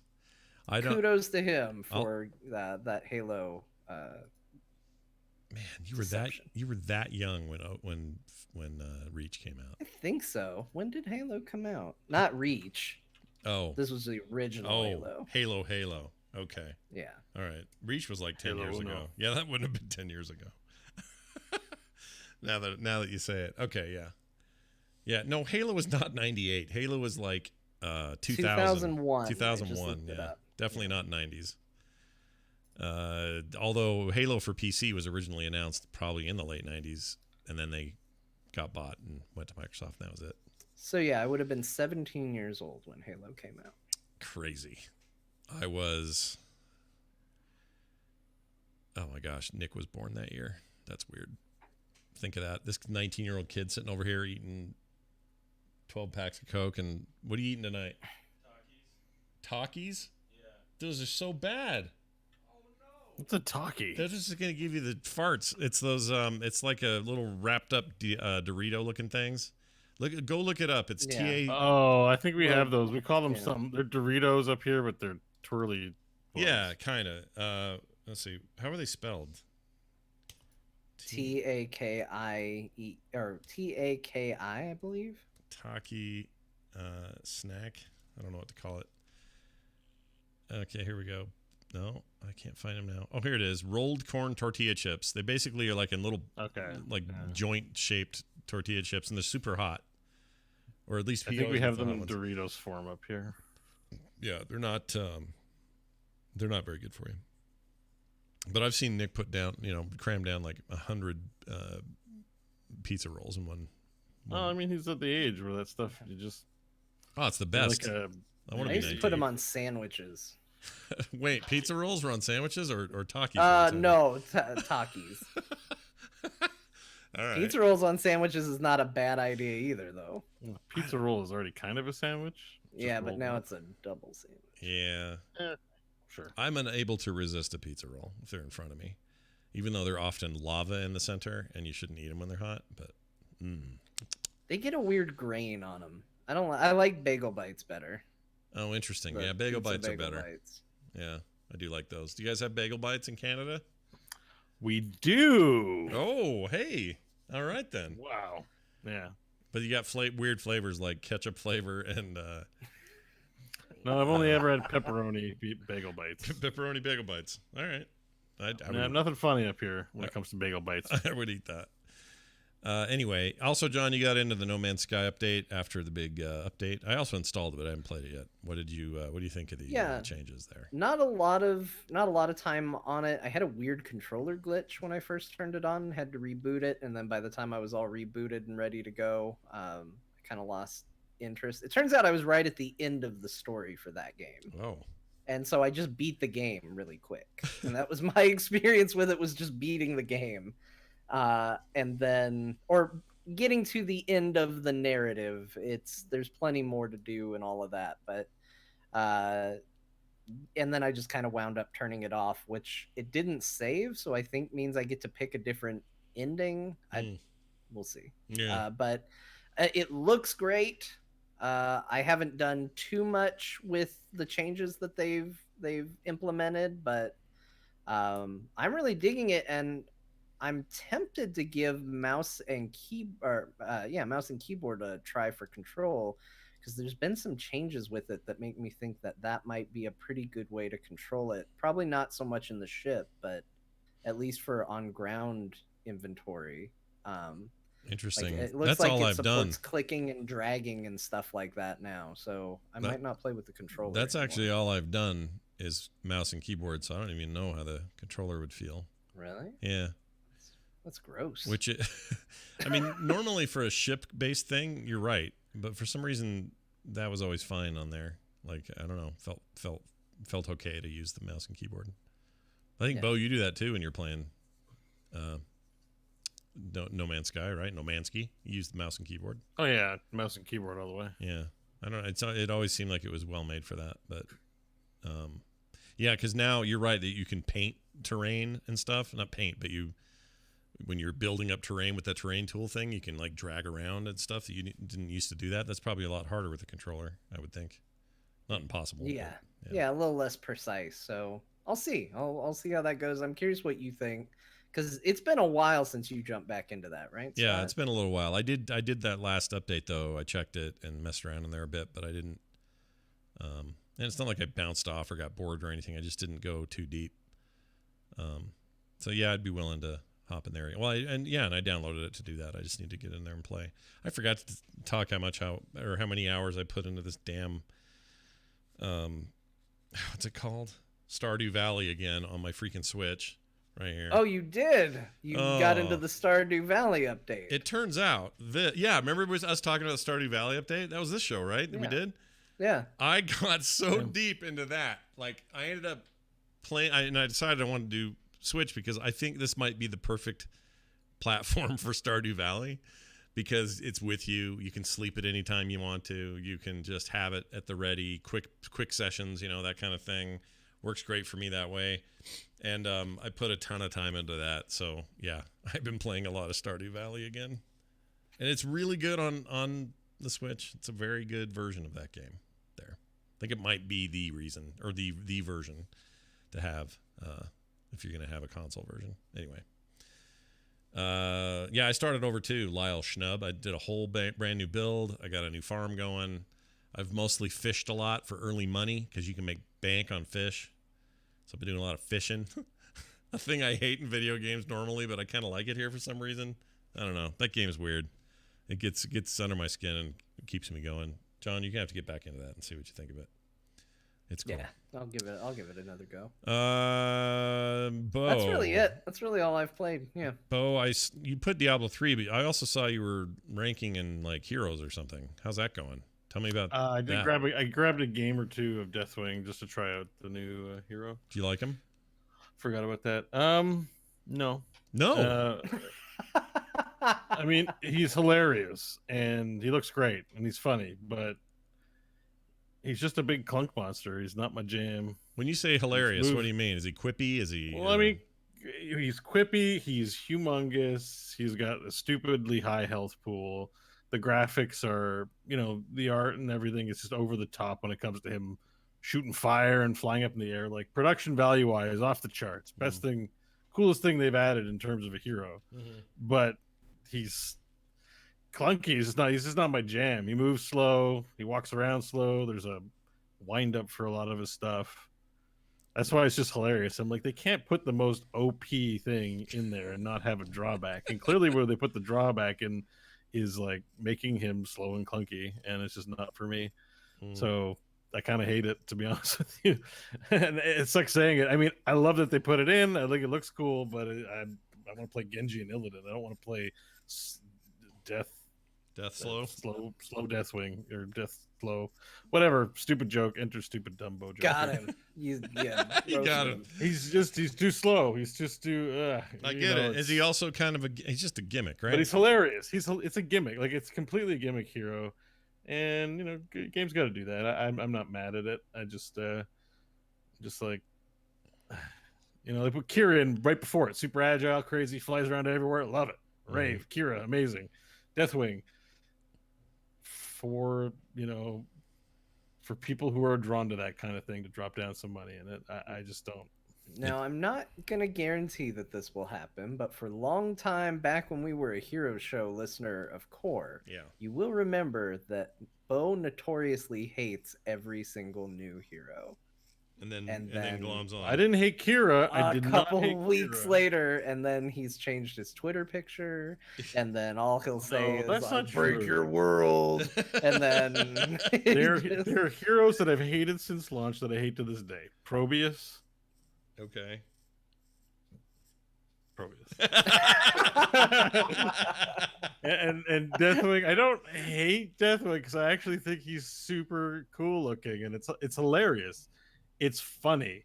Funny is not gonna, not that I really play on that level right these days, but like, it's not. I'm not looking at this here. If I was playing, I'm gonna play all week and I get good, and it's like I'm not focusing on trying to get good with Deathwing. It's a laugh or two for a few games, and I'm out. Yeah, I want to play something fun. I have a feeling I'd feel the same, and there's a reason why he's just free to anybody who watched the virtual ticket or went to BlizzCon, and it's one of those. I mean, it's why I like the idea of Murky in the game, but I don't like playing Murky. I don't like playing with them. It's why I don't like playing with Lost Vikings. You know what I mean? Like they're gimmicky and it's funny, but it's not fun long term, week in and week out, to play a character whose sole job is to right click into towers and die. Just over and over again. You know, I want Right. to play a skill-based hero, please. Oh man, Kristen's gonna be mad at me for that one. Yep, she's not gonna like that. Well, you've done it. You've I done kind of hate I'm Abathur happy- for that reason too. It's just I have an Abathur bias, so I will purposely avoid mentioning him. it. But the same deal technically, objectively applies to Abathur as well. Well, but there's a lot of tactical stuff with him, though, right? It's just imagine it's basketball, and you said, okay, the Bulls now are going to have 4 guys in their team, and they're going to have this one guy in the back who's just got a big extendo arm, and you're like, that's not basketball. You're like, but it's within the rules. Yeah, you know what? It's cute. Let's do it at the All-Star game. Do it with the Globetrotters. I want a man or woman. I want a player on the battlefield of basketball playing normal basketball. And that's what I feel about gimmick heroes, is that they're great. At the end of the day, if I really want to have fun, I need a normal looking hero. How do you feel if the basketball player is, and this is just for example, Bugs Bunny? That's fine. That's fine. It's a Okay. body on the field. That's Okay. cool. All right.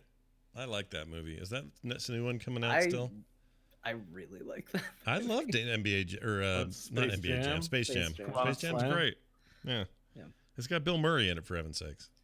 And he's really funny in it Yeah, too. Like it's a he's great not movie. phoning it in, Bill Murray. He's like super invested, Bill Murray. It's very good. For what it is, it holds up. And if they're really making that sequel with LeBron James or whatever, they probably ought to just hurry that up. No.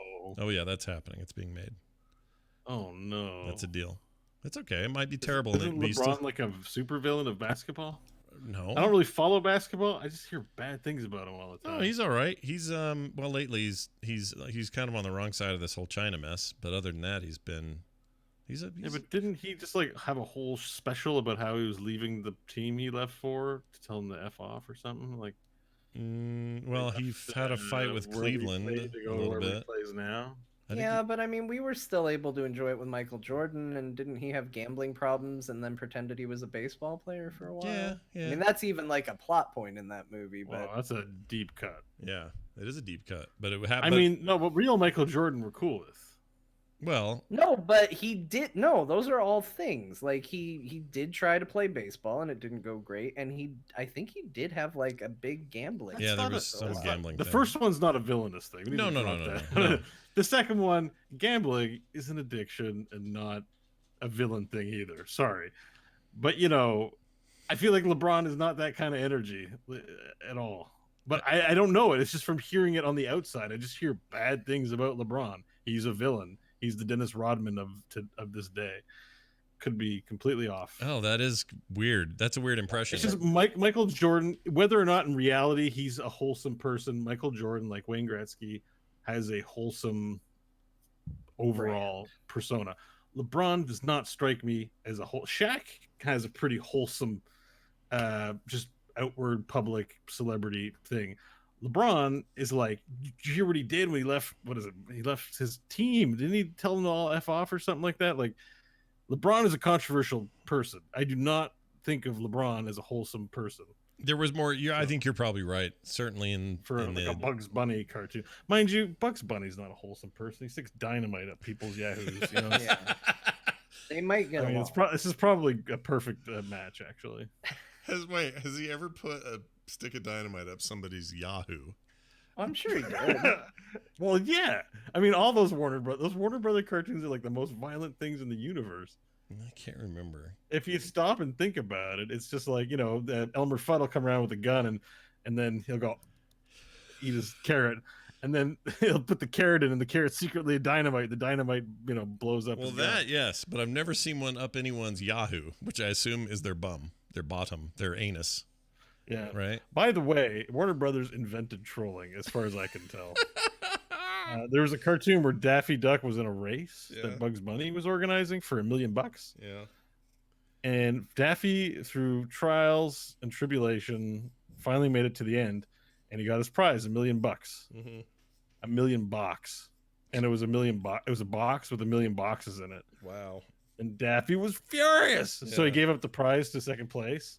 And then inside each of the boxes was a dollar bill. So there was in fact $1 million in the $1 million box. And this was And because Daffy Duck didn't get it. And I'm like, that's trolling somebody. This cartoon's made like in what, the 40s? yeah, Yeah. They knew. So They knew what was coming. Yeah. Yeah. They knew about trolling. Bugs Bunny was a warning. Yeah. They were ripping on Hitler a lot. It was pretty great.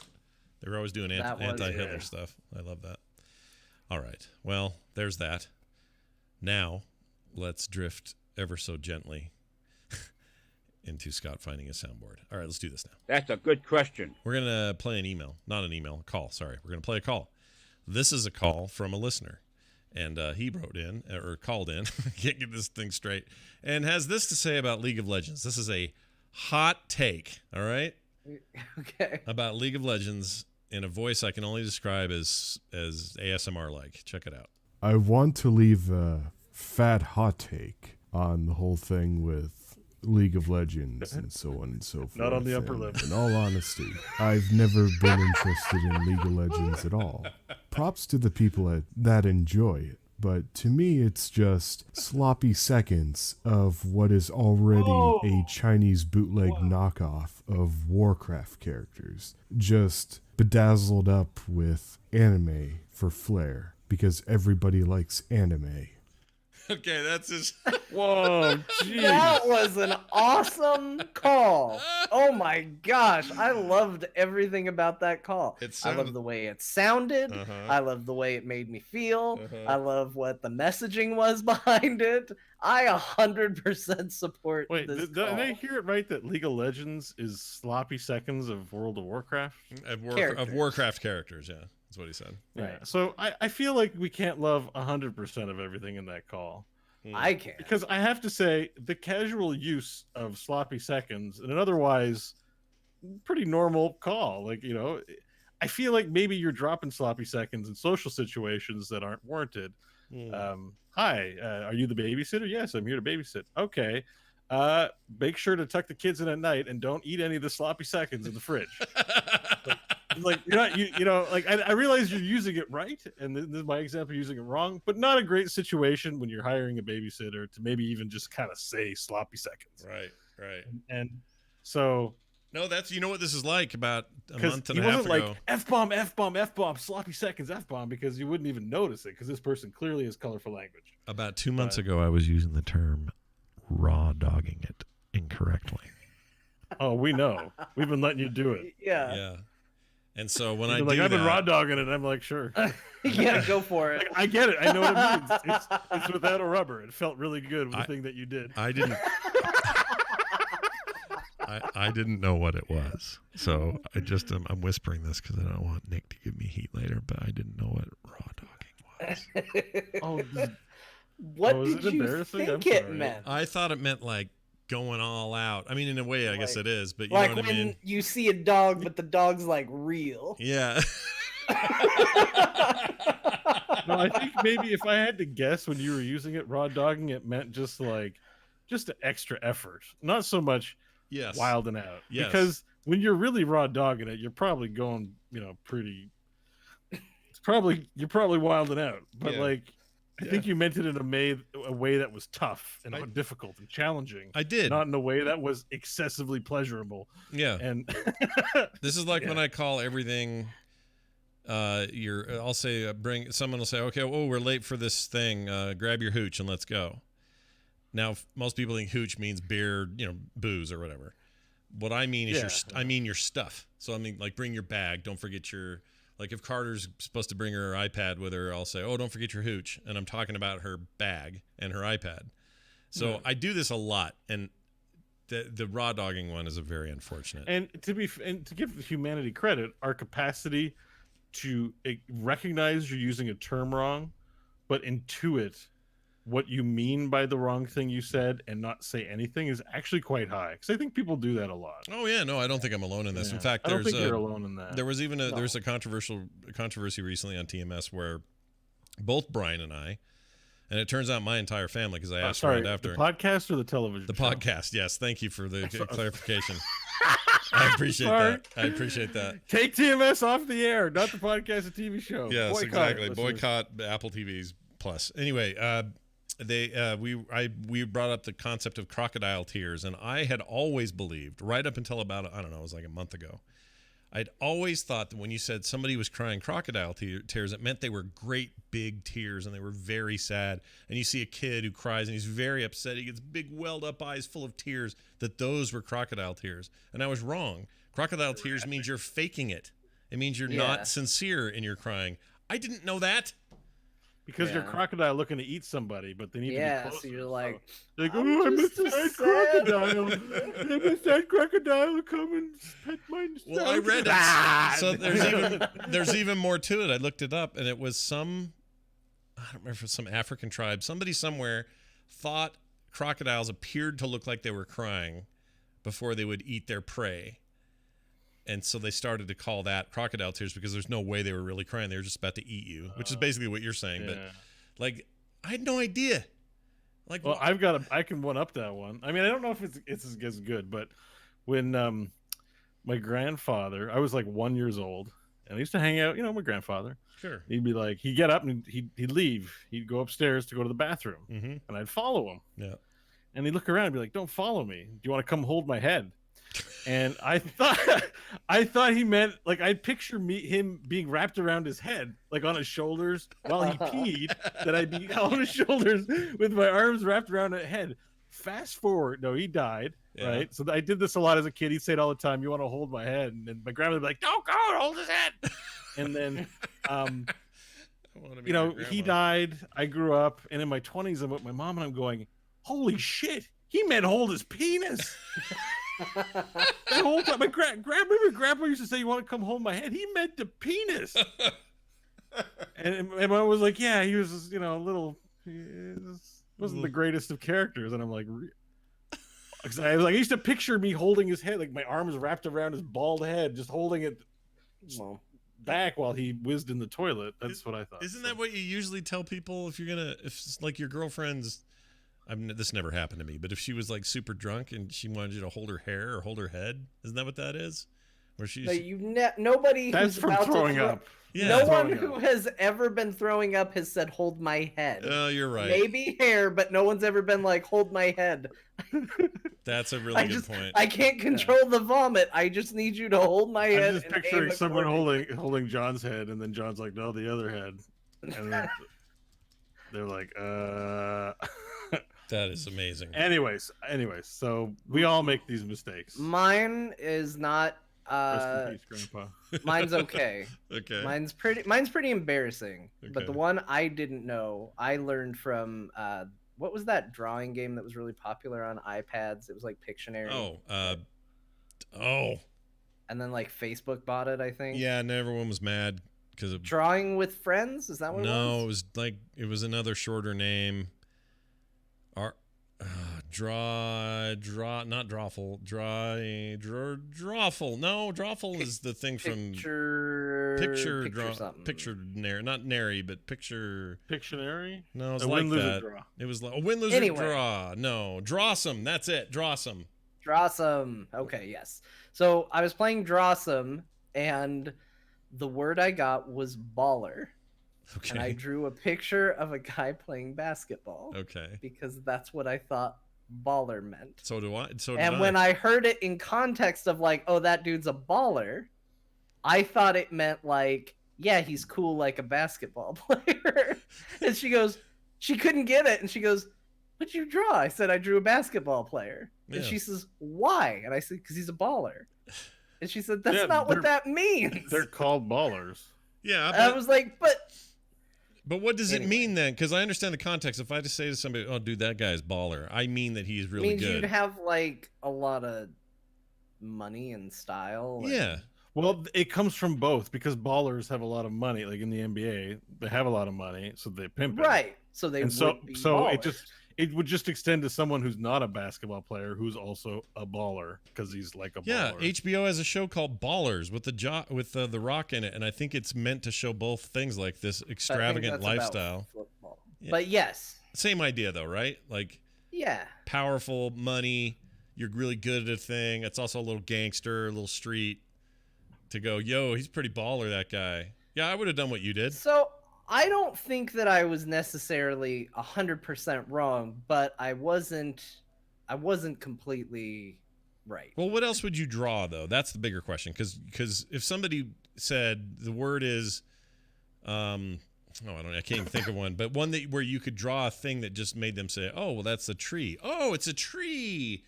But tree means something else. Do you know what I mean? Like baller in this case, basketballer would be a great way for someone to get the answer, which is baller. Instead of, what else would you draw for baller? Yeah. I mean, is there farm equipment called baller? Like there's a baler. There's a baler. Yeah.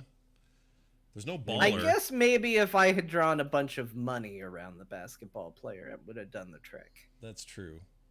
Maybe. Well, okay. Actually, here you go. A baller is a person or device that makes or forms something into balls. Oh. Which sounds dirty, but actually just sounds like, probably where they make basketballs, a baller would probably make the ball. It's like probably a piece of equipment. It's like like one of those melon scoop things, is what you've described. Yeah, right? That'd be a baller. Well, you could draw that then, but then she would have to know what a baller is, and I don't think I'd know. Yeah. I feel like as obvious as that is, it's more obscure for that kind of a thing. That's actually hard. That's a hard one in a drawing game like that. It wasn't an easy word, and I stand by the fact that I made an effort. I think you even did. if it embarrassed myself a little bit. I think you did what you could do, and I don't hold. I can't hold that. So, anyways, back to this guy's the message though. But feel free to call anytime. That's my message to the. So he basically said Hero League is a ripoff factory. Yeah. So F them basically. Basically, yeah. This is basically this sounds like John. Like I almost thought for a minute John got one of those voice changers for when they do interviews with people who don't want their face recognized, and they get on there on 60 Minutes and go, "Yes, I believe I'm the one that caught the guy before he went and committed the crime." That's what that sounds like to me. And so I'm not 100% sure that that's not John calling in with a voice. I want to leave a fat hot I just wanted to let you all know that in addition to being a bad game, playing it also makes you a bad person. Well done. Well done. Nice job. But Bo, defend it. You don't agree, or do you? Let's kick Riot. I mean, let's kick Riot.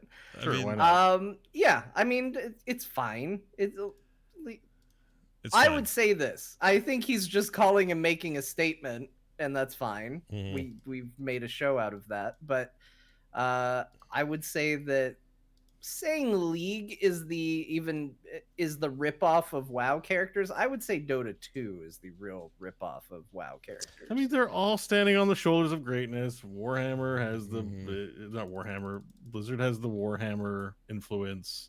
D&D, Magic the Gathering. They played nerd games too. They didn't pull it out of their heads. Everything they did out of their heads.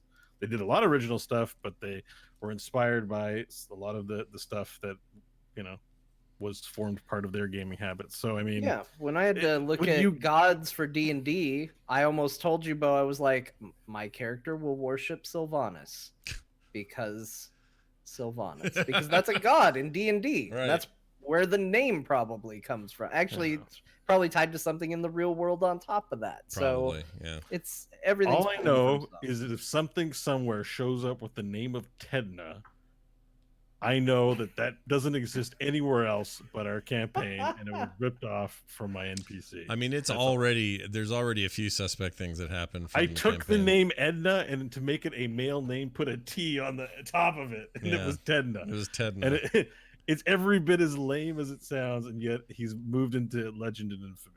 Yeah. So. Yeah, he's the worst. Well, thank you, caller. And if you ever want to read us a bedtime story, you're welcome to do it with that rad voice of yours. Call us again. Leave us another message. Yeah, we watch like your that. language. Why not? Yeah, watch your profanity, as this guy says here. I have a clip for that. Hold on. Watch your profanity. There he is. That's it for the show. Thank you all for being here. Nice long one today, like they seem to be always, which is fine. I like these 2-hour conversations we get to have about stuff. We went on some epic scale, not tangents, but long walks around the barn. Oh, big time today.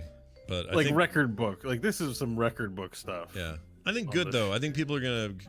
I suspect we're gonna get nothing but good feedback about today. Look, all I want is to make you guys spit your drink out while you're at work. I love getting those messages when people say that. Yeah. So I feel like we've got good genes for that. We've accomplished our goal, and so much more. Big thanks to everybody for being here. If you like what you hear, you can actually show your actual support for said thing at patreon.com/core show. That's patreon.com/core show. That is how we finance the show entirely, and we'd really appreciate your support. If you haven't thought about it, maybe think about it. And if you have already, I already love you guys. So thank you very much for your support and help. Go find out what that's about at patreon.com/core show.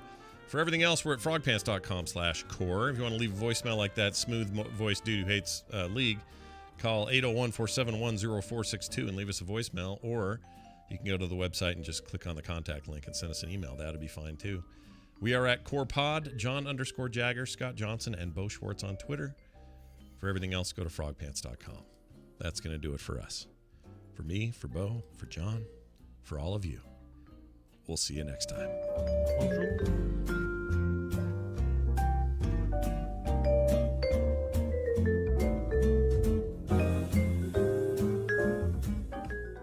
This show is part of the Frog Pants Network. Frog Pants Network. Get more shows like this at frogpants.com. Well done. I've already been ripped off. There's a tedna.org. What? Is there really a tedna.org? It's probably some